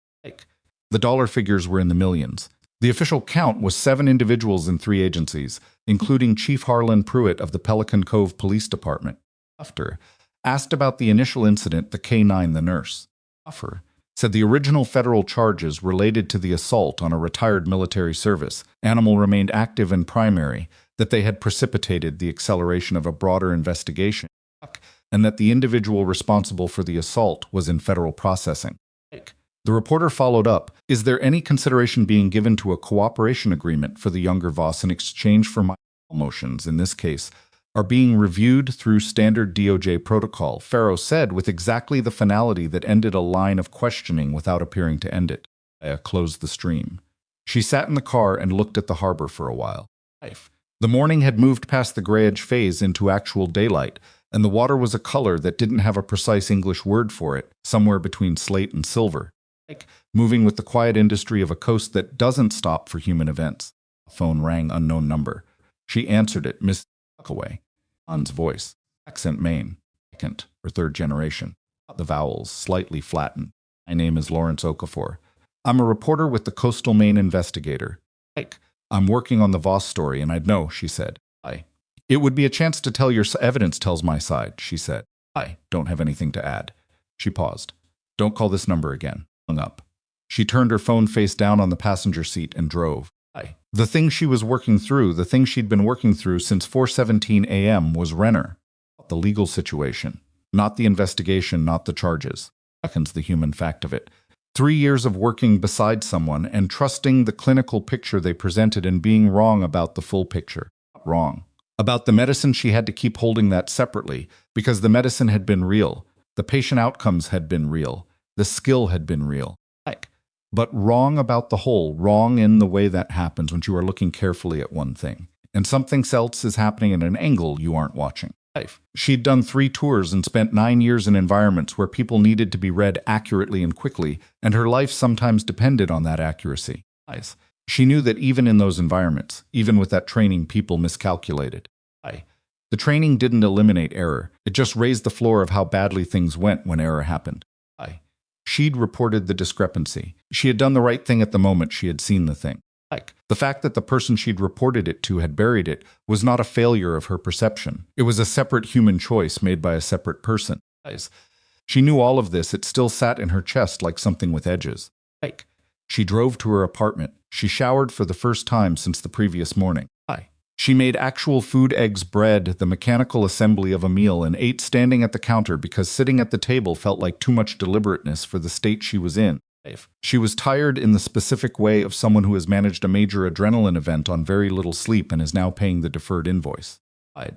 She was on the couch, not quite asleep, not quite awake, the gray middle state, when her phone rang again. It was Hale. You should come back in, he said. Connor has entered the building. She was in the car in 4 minutes. The station had changed in texture by mid-morning. The urgent novelty of the overnight had settled into something more procedural, the DOJ team moving through their established rhythms. Hale's NCIS people working in parallel in a cooperation that still had some friction in it. The civilian officers were mostly staying out of the way. Conan was at his desk doing paperwork with the focused attention of a man grateful to have something concrete to do. Connor was in interview room 1. Maya didn't see him. She wasn't in the room, wasn't in the hallway. She was at a monitor that one of Hale's team had set up, watching the feed from the room's camera at an angle that showed her the right side of his face and his hands on the table. He looked exactly like himself, that was the thing. 51 years old, trim, the kind of face that read as capable and concerned in equal measure the gray at his temples that the ER residents always mentioned as the visual shorthand for someone worth listening to. He was sitting with his hands flat on the table, not fidgeting, not performing, just present, in the way of someone who has decided that presence is the only viable strategy. Fire was beside him. The DOJ attorney across from them was a compact woman named Yoon, who had the specific energy of someone who has already read everything in the room and is waiting for the conversation to catch up. Dr. Renner, Yoon said. Let's start with the supply chain discrepancy flagged on the 14th of last month. I reviewed that report, Renner said. His voice was the voice she knew, measured, professional, with the slight leading tone quality he used when he was about to explain something he expected would require patience to convey. My assessment was that it was a clerical error in the inventory reconciliation process. I discussed it with the pharmacy supervisor, and we agreed to monitor for recurrence. The pharmacy supervisor has provided documentation indicating that the discussion took a different shape than that, Ewan said. A pause. Small, controlled. I'm sure her recollection and mine may differ on the specifics. I have the emails, Dr. Renner. The next pause was longer. His hands, which had been flat, shifted slightly. Not dramatic, not the collapse of composure, just a micro-adjustment, the physical echo of a recalibration happening internally. I'd like to speak with my attorney, he said. Of course, Yun said, stood, and the feed showed her walking out with the unhurried movement of a woman who already had what she came for. Aya watched Renner's face in the 6 seconds between Ewan leaving and the lawyer leaning in to speak. 6 seconds in which he was essentially alone on camera, and his expression did something that she'd only seen once before in him, in a resuscitation that had run 42 minutes and ended the way 42-minute resuscitations usually ended. When he'd turned from the table and taken one breath before he turned to the family. One breath. Face entirely private, the thing behind the professional face visible for just that interval. He knew it was over. She stood up. She walked away from the monitor. She went to the break room and stood at the coffee machine for a moment without pressing anything, and Hale found her there. Hey, he's going to give them something, Hale said. His lawyer's already signaling cooperation parameters. What does he know that they want? She said. The distribution end, Hale said. Was the supply side, the controlled substance diversion, the inventory manipulation. The distribution network is separate, and whoever runs it isn't connected to Voss. It's a different thread. He looked at her steadily. Voss. Potentially, she absorbed that. How long has this been? Renner's attorney is saying 22 months. We think it's closer to 36, he paused. You were at Crestline for all of it. Fine. No, she said. You didn't miss it because you were careless, he said. You missed it because it was designed to be missed. These things are always designed to be missed by the people in the building. The people outside the building are the ones who eventually see it.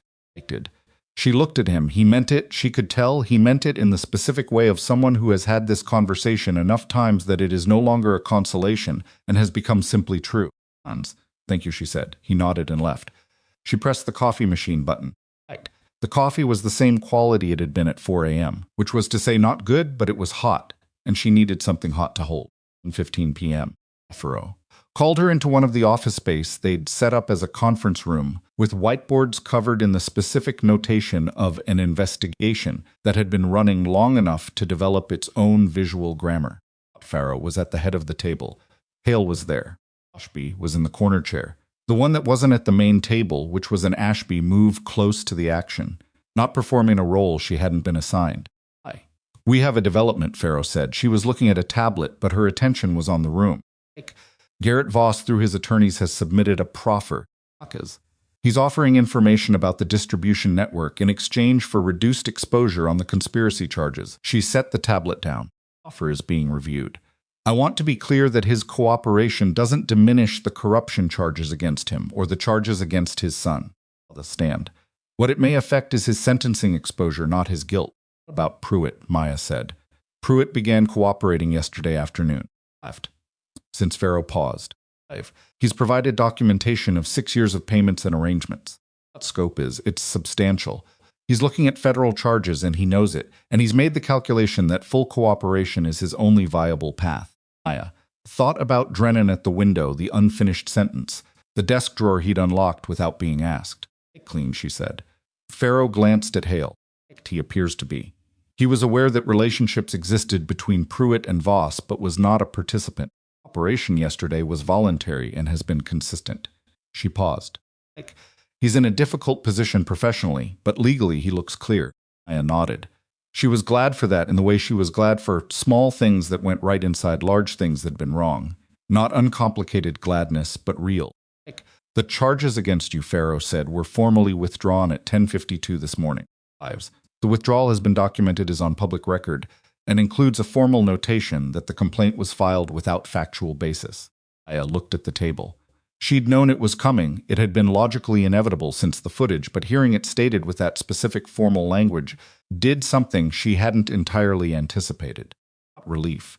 Something quieter and more fundamental than relief. The specific sensation of a weight being removed that you'd stopped noticing because you'd been carrying it long enough. Thank you, she said. It shouldn't have been filed, Farrow said. The notation says that it will be on the public record saying that. At 2:30, she drove back to Coastal Paws. Einger was awake, and his coordination was better. Kolb had done a neurological assessment, and the results were improved across every metric, the specific improvement pattern that meant the concussion was resolving without complication. He was still carefully managed, still on IV support, still wearing the cone with considerable personal resentment. When she came in, he got to his feet slowly, carefully, with the deliberate dignity of an old working dog who was going to manage his own recovery on his own terms, but to his feet. There you are, she said. Hi. He leaned into it. She was there for 2 hours. At some point, Kolb brought her a chair without being asked. At some point, she realized she was not thinking about Renner or Voss or the DOJ or the charges or any of it. She was just present, watching Ranger's breathing, tracking his pupils in the reflexive way of a medical professional who never entirely turns that part off, feeling his fur under her hand. At 4:45, her phone buzzed with a text from its Augusta number she didn't recognize. She almost didn't open it. It was a photograph, a corridor institutional fluorescent, the specific visual grammar of a government building's interior. And in the corridor, captured at a distance by a phone camera that wasn't quite steady, 2 men in conversation. One of them was Garrett Voss's attorney. She recognized him from the parking lot the previous morning.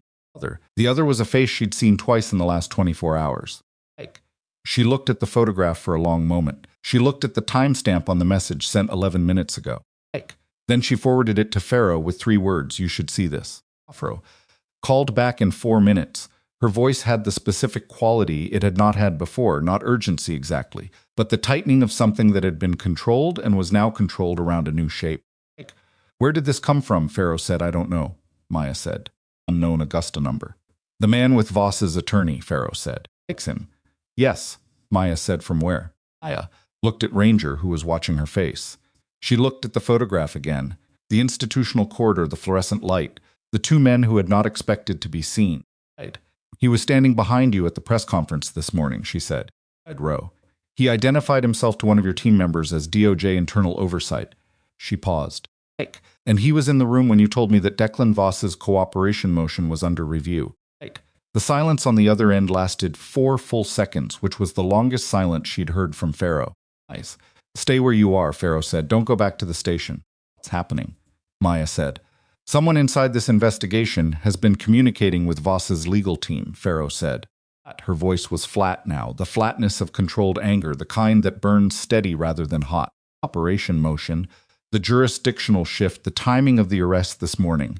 Someone has been feeding them the investigation shape in real time. A pause. The photograph you just sent me shows me who Maya sat with that.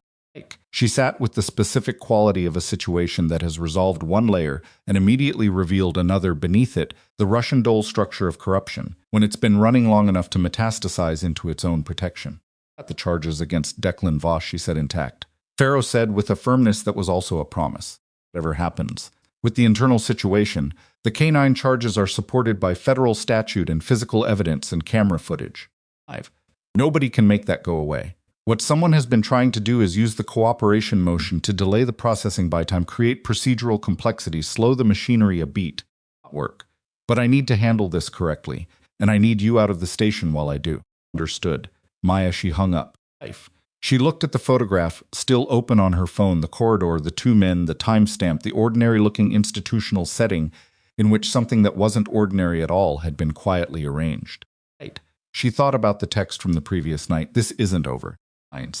You should have taken the offer. She'd sent it to Hale as a threat communication. She was now thinking about it differently, not a threat. A warning from someone who knew the shape of what was coming and had a reason to want her scared rather than watching.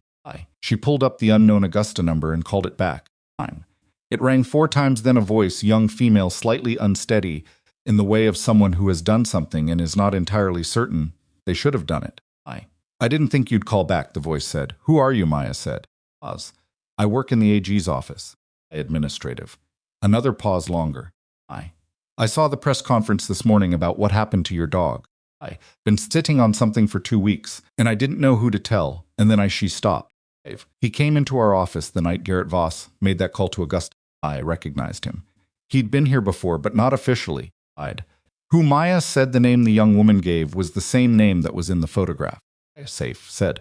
I think so. I don't think they know I saw anything. Can you get to somewhere that isn't your office tonight? Yes, do that, Maya said, and then I'm going to give you a number. You're going to call it and tell that person exactly what you told me and where you can meet them. She found Hale's number in her phone. Do you have something to write with? Yes, Lena said. Maya gave her the number, then she said, Lena, you did the right thing. I hope so. The young woman said you did, Maya said, with the specific certainty of someone who knows what the right thing costs and what it looks like from the inside. Hung up. She sent Hale a text incoming call from Augusta. Take it. She has a name and a location. Then she set the phone down and looked at Ranger, who had settled again, his head on the padded surface, his eyes following her. The cone made him look absurd and dignified simultaneously, which was very much in keeping with his general approach to indignity. One more day, she said. Then we figure out what's next. Outside, the harbor light was shifting toward late afternoon, the particular gold gray of a Maine October sky running out of daylight. Phone buzzed. Hale. Got the call moving now. Stay put. And then 3 minutes later, a second message from Hale that she read twice, because she wasn't sure she'd understood it correctly the first time, and then read a third time, because the third time confirmed that she had life. The internal DOJ contact in the photograph, the man who had been in Pharaoh's briefing room, who had been at the press conference, who had been communicating the investigation shape to Voss's legal team in real time, had been detained 40 minutes ago, not by Pharaoh's people, but by a separate federal unit that had been running a parallel investigation into DOJ leaks that none of them had known about until this moment. He had been under surveillance for 6 weeks. The photograph Maya had sent, time-stamped and geolocated, was now evidence in a case that had been built before Maya Calloway had ever heard of Garrett Voss. A ranger had set one paw in a Pelican Cove park, before a steel bottle had swung in morning air. Had started as an act of casual cruelty against an old dog and a quiet woman, had pulled a thread that connected to something that had been waiting for 6 weeks and 31 months and 14 months and 6 years to be fully pulled. And somewhere in the federal processing system, Declan Voss was sitting with his lawyer and the K9 charges that no cooperation motion and no internal contact and no amount of his father's money had succeeded in making disappear, because the footage was real and the statute was fixed. And the dog on the grass had a federal service number and a titanium tooth and 7 years of recorded valor, and none of that was negotiable. Lines about the internal DOJ contact broke publicly at 6:43 p.m. Maya wasn't watching when it happened. She was in the Coastal Paws parking lot eating a sandwich she'd bought from the Delsa 2 blocks over Turkey mustard.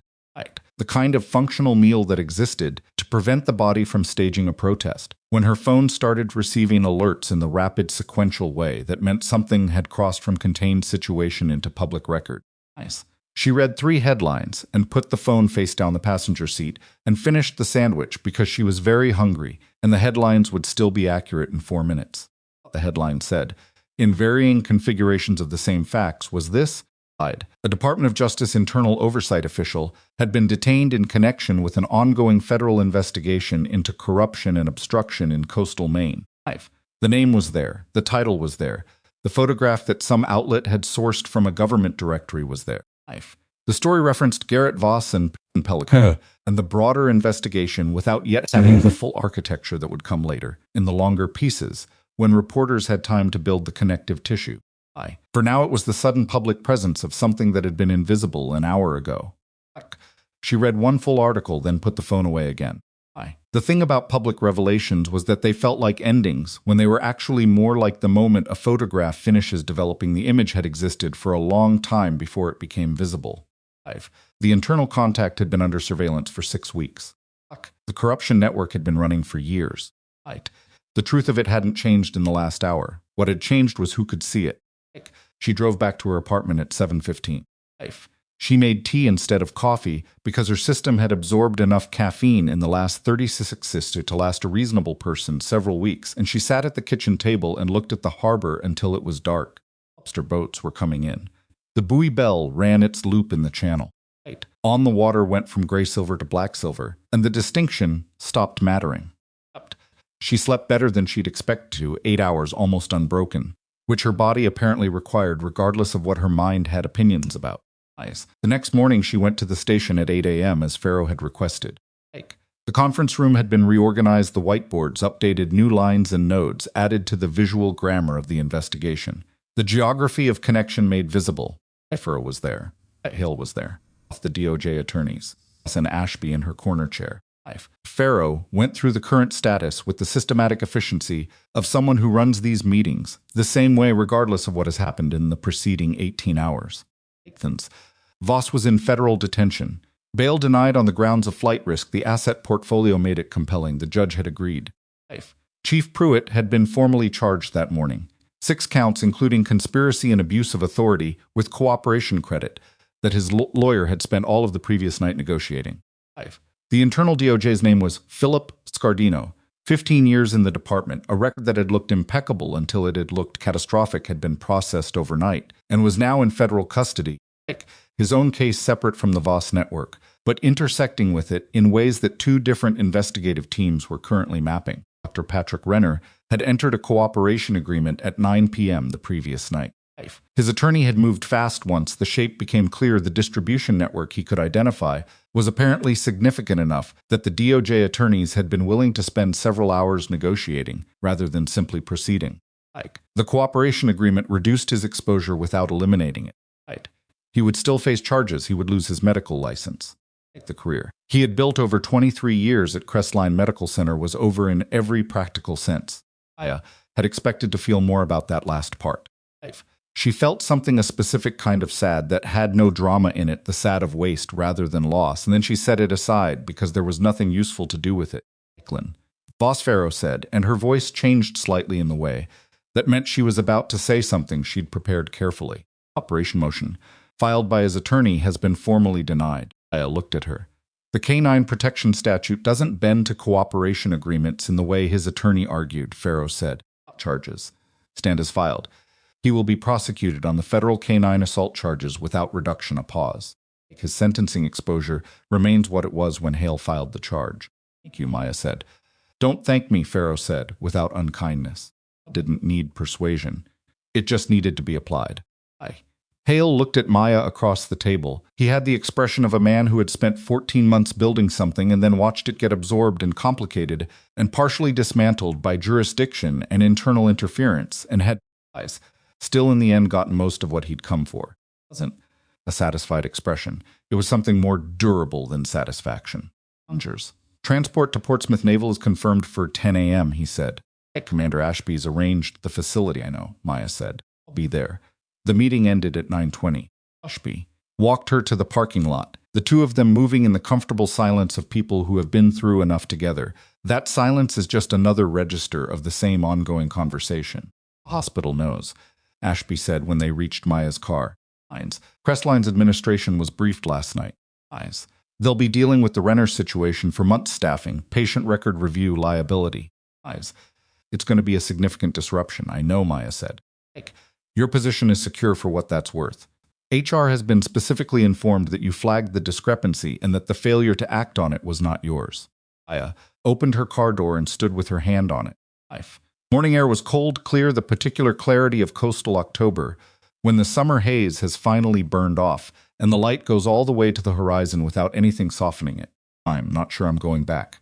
Ashby didn't look surprised. To Crestline or to Pelican Cove to Crestline. I don't know yet. She looked at the harbor, visible between two buildings at the end of the street.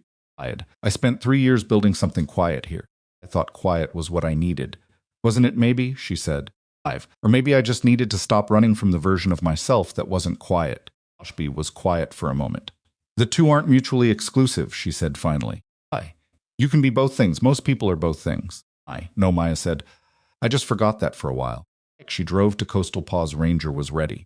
Bob had removed the IV line that morning, and the cone ranger's opinion of the cone's removal was communicated with a full-body shake that started at his nose and traveled to his tail and left him looking like a dog who had finally resolved a long-standing philosophical disagreement.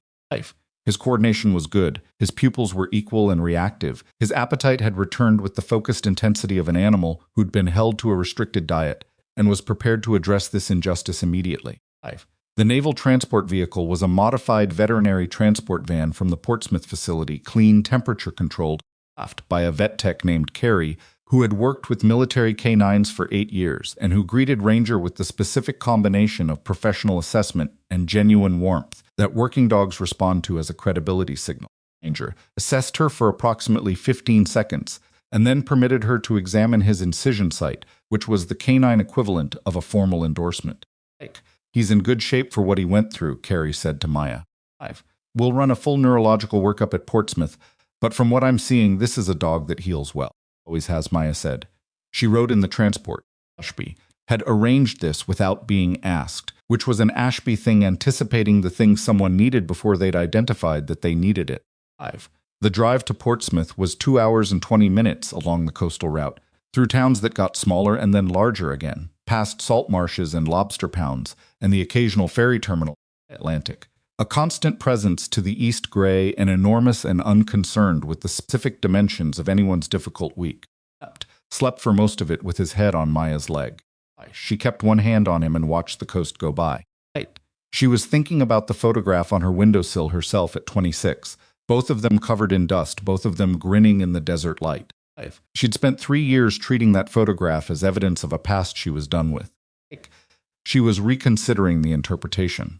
The Portsmouth Naval Medical Facility's veterinary unit was located in a low building behind the main complex, well-maintained, by a team that moved with the particular efficiency of a department that has been adequately resourced for its purpose.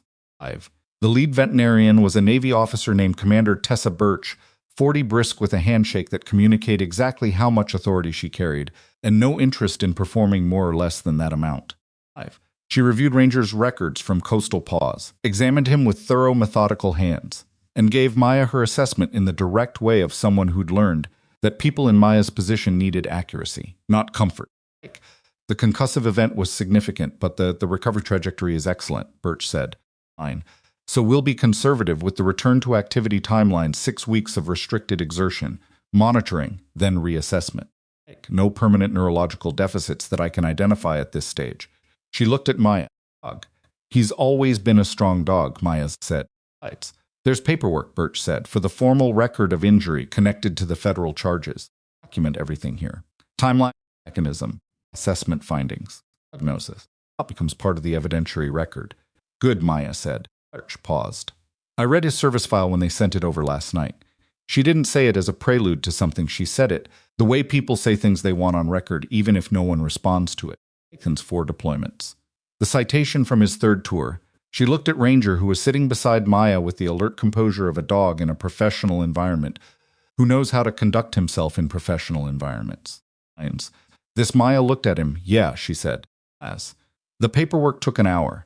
She signed everything that needed signing, spoke with the facility's liaison officer about the evidentiary documentation process, and confirmed Ranger's care schedule for the next 6 weeks. Then she went back to his kenneling area and sat with him for another hour while the facility ran its afternoon routine around them. She was not thinking about anything in particular. That was deliberate. She had a capacity for compartmentalization that had served her well in operational contexts and occasionally badly in personal ones, and right now she was choosing to set down all of it. The investigation, Renner, the charges, the DOJ, and Cove. The question of what came next, and simply be present in a room where a dog she loved was recovering from something that should not have happened to him, and was doing so with characteristic determination. At 3 p.m., she kissed the top his head, told him she'd be back in 4 days, and left. Porter was waiting in the parking lot. She'd known he was coming. He'd texted from the road 2 hours ago. A habit of his, the advance notification that was half courtesy and half operational conditioning, the instinct to confirm position before closing distance. He was leaning against a rental car with his arms crossed and his collar up against the wind, looking approximately the same as he'd looked the last time she'd seen him in person, which was 14 months ago at a debrief that had been ostensibly about logistics and had actually been about several things that neither of them had said directly. He was 51, long-faced, with the kind of gray that had come in early, and then stopped advancing as if it had made its point and didn't need to push further. He had the specific physical stillness of someone who'd spent years in environments where movement attracted attention and had never entirely stopped living in that discipline. "You look like you haven't slept. I slept last night," she said. I look like this because it's been a long week. It's been 2 days. They were long days. He pushed off the car and they stood there in the parking lot for a moment, two people who had known each other across a decade of difficult things and were now operating in the civilian register where the difficult things had a different texture. And the ways of speaking about them hadn't entirely developed yet. "Danger," he said. "Good prognosis," she said. "Birch is solid." Nodded. "The case is going to take a long time to work through," he said. Boss Pruitt Scardino Renner. "These things layer, and they're slow, and there will be days when it feels like nothing is moving." "I know how federal cases work," she said. "I know you do," he said. "I'm saying it anyway, because sometimes it helps to hear it from outside your own head." Him. He was right, which was irritating and also correct. "How long are you in Portsmouth?" "As long as it's useful," he said. "Doctor." 2 days, he said, maybe 3. She looked at the building where Ranger was. She looked at the overcast sky and the wind moving through the tree line at the edge of the facility grounds. The coastal October weather being exactly what it was, not dramatic, not gentle, just itself. I don't know what I'm doing next," she said, with the job. Pelican Cove. "You don't have to know yet." "I've been telling myself that for 3 years," she said. I think it might be running out as an acceptable answer." He was quiet for a moment. "What do you want?" Not as a challenge, just a question, the simplest one. "What about it?" "Honestly, I want Ranger to recover. I want Declan Voss to stand in a federal courtroom and have the charges read to him in front of people. I want Garrett Voss's name attached to every dollar he stole, and every favor he corrupted, and every person he used." She paused. And I want to do something with what I know how to do. Not hiding it, actually using it." Porter looked at her with an expression she recognized, the expression he got when something confirmed a position he'd been holding for a while, and was professionally disinclined to say he'd told her so. "There's a program," he said, "Naval Special Warfare Medical Advisory. They're building a unit that embeds combat-trained medics in civilian trauma centers knowledge. Transfer protocol development training. Not operational. It's not a return to active. But it uses everything you have and it matters." He paused. I've been sitting on this for 4 months, waiting for a moment when you'd hear it without shutting it down." She looked at him.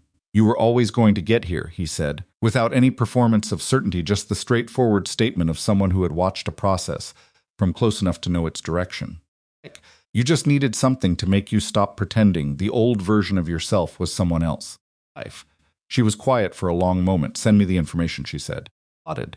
Once she drove back to Pelican Cove that evening in the fading October light, the coast road unfolding the way it always did, salt marsh and granite and water, and the particular Maine sky that never looked the same 2 evenings in a row. She wasn't thinking about what came next. She was thinking about a dog in a recovery kennel who was going to be fine, and about 2 days of not knowing what to do with herself before she could go back and see him, and about the strange lightness of a situation that had been pressing on her chest for 36 hours, no longer pressing.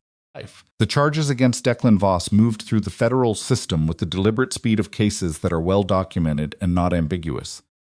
His attorney made 3 separate attempts over the following weeks to create procedural complexity: a motion challenging the statute's application to recreational civilian incidents, a motion challenging the evidentiary handling of the live stream footage, a motion requesting the dismissal on grounds of prosecutorial overreach that was denied so quickly the judge appeared to find it insulting. Each motion was addressed and dispatched. The footage was the footage. The statute was the statute. The service record of Naval Working Dog R7742 Delta was entered into evidence and read into the record, and the courtroom heard it in full, which took 11 minutes. And the 11 minutes were quiet in a way that 11 minutes in a courtroom are not usually quiet. Jacqueline Voss entered a guilty plea on a Tuesday morning 6 weeks after the incident.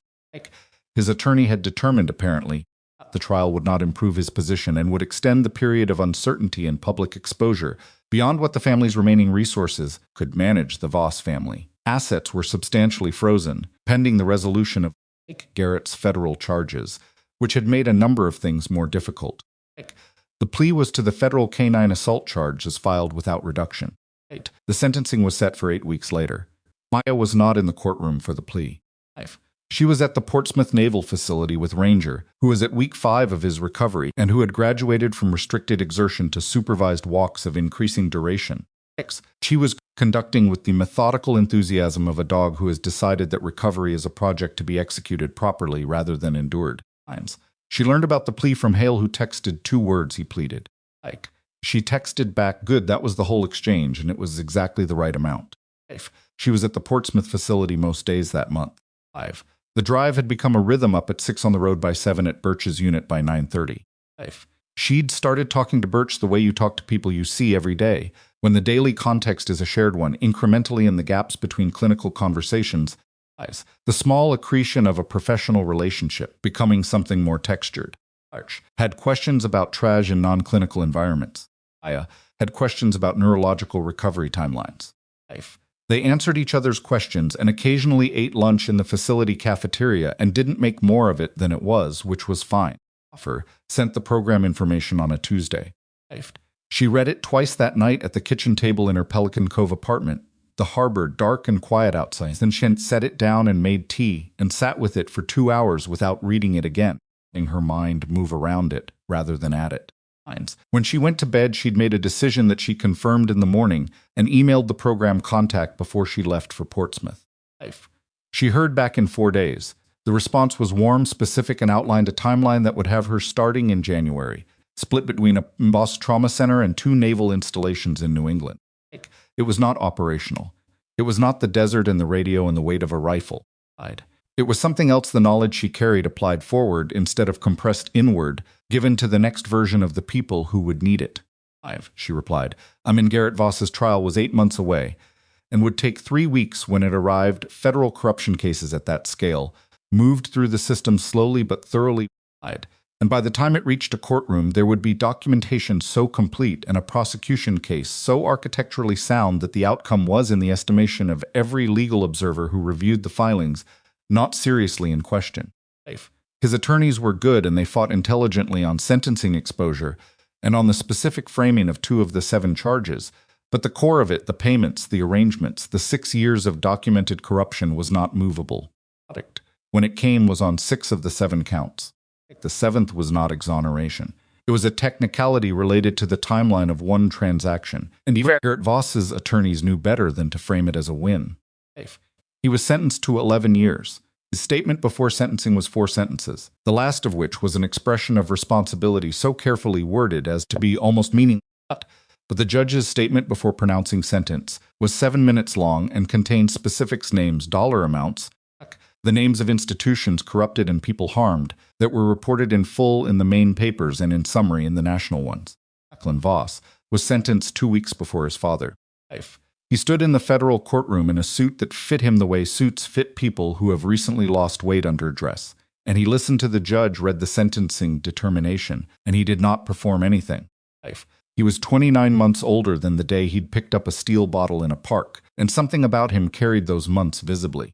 Aya, who was in the courtroom this time, she had a right to be there, as the owner of the service animal, as a witness, as a person watched him and thought that whatever he was now, it was not what he'd been. and that this was the beginning of a reckoning with himself that would take much longer than any sentence, and was only his to conduct. He received 18 months in a federal facility and 3 years of supervised release. The judge noted the specific protections afforded to retired military service animals, noted the documented nature of the assault, noted the attempt by the defendant's family to obstruct the investigation, and recommended that the facility include a component of service-oriented programming community work, specifically with organizations that trained and placed working animals. It was the closest thing to poetry the federal system generally produced. Alan Pruitt received 4 years reduced from 6 for his cooperation. Lost his badge. His pension was substantially reduced under the relevant statutes, and his name appeared in the evidentiary record of a corruption case that would be studied in Maine for years as an illustration of how institutional capture operates slowly through relationships, through the gradual normalization of small compromises until the large ones stop feeling like compromises at all. Heinen was promoted to acting chief by the town council, while a permanent replacement search was conducted. He was, by several accounts, not interested in the permanent position, and made this clear in the first week. He stayed on as acting for 7 months, stabilized the department through the turbulence of the transition, and then returned to his rank with the specific satisfaction of someone who had been asked to do something difficult and had done it adequately, which was all he'd set out to do. Pruitt resigned from Crestline Medical Center. Her cooperation with the DOJ investigation was reflected in the charging decisions, which did not include her. She moved to a town in the western part of the state and took a position in a hospital pharmacy that was small and quiet and thoroughly audited. And whether this was punishment or relief or both was something only she knew. Patrick Renners was charged on 4 counts, pleaded guilty to 2 in exchange for full cooperation, received a suspended sentence with 3 years of probation, since his medical license was permanently revoked. The cooperation he'd provided led to the dismantling of a distribution network that had been operating in coastal New England for 4 years, which was a consequential thing. It sat uncomfortably alongside the harm his involvement had caused and was not the same as those 2 things being balanced. Maya had a specific thought about Renner that she turned over several times in the months after, that the most dangerous corruptions are the ones that grow beside something genuinely good. The good thing, his clinical judgment, his real care for patients, had been real. Had also provided cover that the 2 facts coexisted without resolving into a cleaner story. She thought this was important to hold without trying to simplify it, and she held it. Formal 6-week recovery clearance arrived on a Friday morning. Walked her through the final assessment with the same thoroughness she'd applied to every assessment, and the results were uniformly good neurological function intact, coordination fully restored.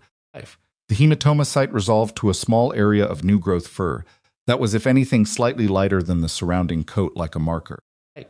His gait was unchanged. His responses were sharp. He assessed Birch during the examination with the focused professional attention. He applied to everyone who worked with him, and when she finished, he turned to Maya and sat with the specific posture that meant he was ready to go wherever they were going. Clearance, Birch said. No restrictions, Maya looked at her dog. Thank you, she said. Birch nodded. She started to turn back toward her desk and then stopped. It's worth, she said. I've worked with a lot of retired canines.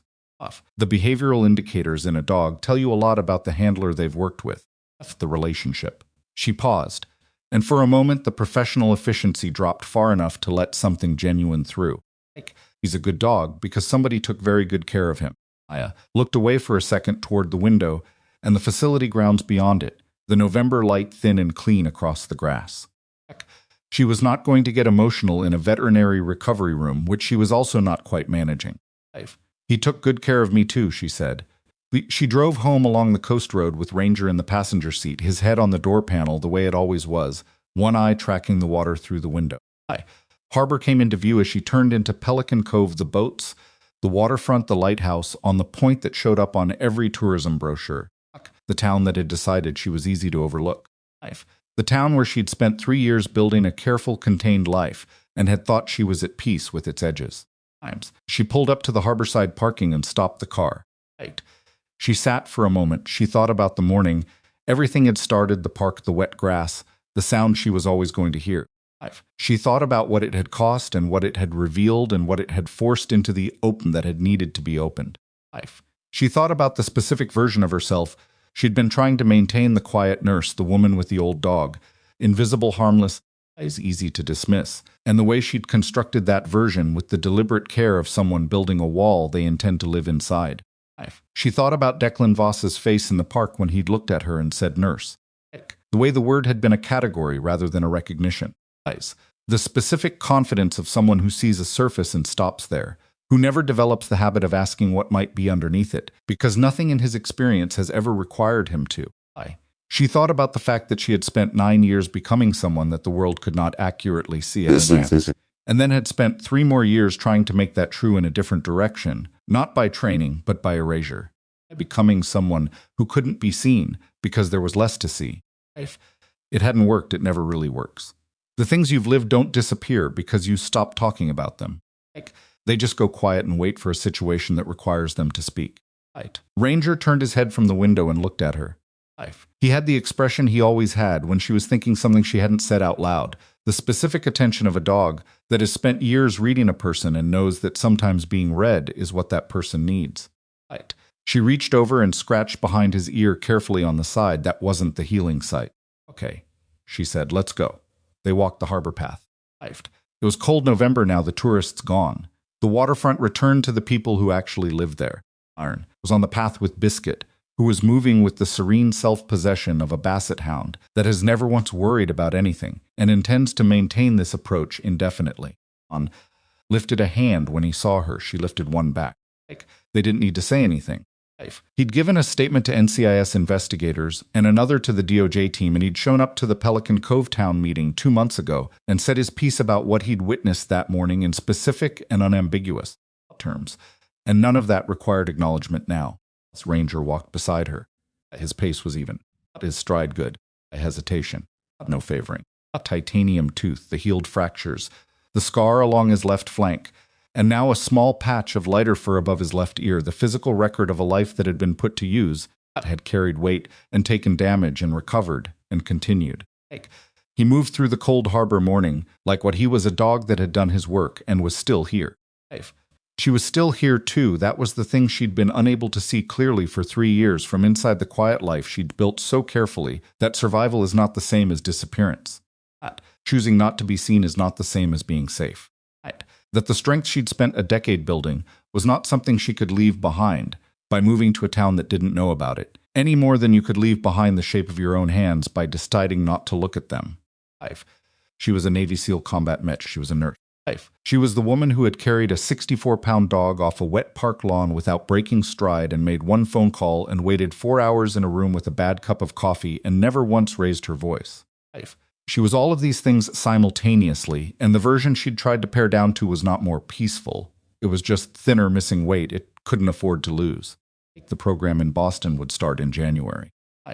She had 1 more month in Pelican Cove, enough time to give proper notice at Crestline, to pack what she intended to take, to understand which parts of the last 3 years were worth carrying forward and which had served their purpose.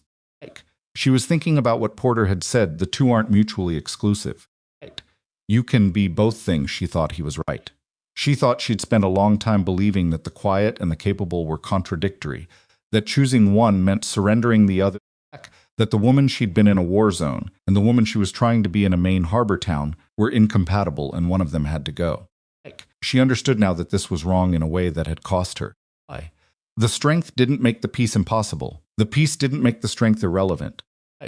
They were the same person, tired, imperfect, still figuring it out, and the only thing that had ever been missing was the willingness to let both things be true at the same time. They walked to the end of the path where the harbor opened into the channel and the water moved with the tidal pull toward open ocean. The buoy bell was out there, inspirational was made. The same loop. She'd heard it every morning for 3 years, and it had always sounded like the ambient sound of a place that was not quite hers. This morning it sounded like something she was choosing to leave when she was ready, which was different. Ranger sat beside her and looked at the water. She stood at the edge of the harbor and let the wind come at her and thought about a girl at 26, covered in dust and grinning, and the woman she was now and the distance between them, and whether it was loss or accumulation or both. She decided both, definitely both, and she was going to be fine with that. She turned, Ranger turned with her. They walked back along the path toward the parked car in the morning, and whatever came after, moving together the way they always had, not fast, not slow, just forward, which had always been enough. The harbor behind them did what harbors do. It kept moving, indifferent and beautiful, carrying everything the tide brought and releasing what it couldn't hold. The buoy bell marking the channel in the gray November light, steady and clear, same note over and over a sound, that meant nothing. Except this is where the safe water ends, and what comes next is yours to navigate.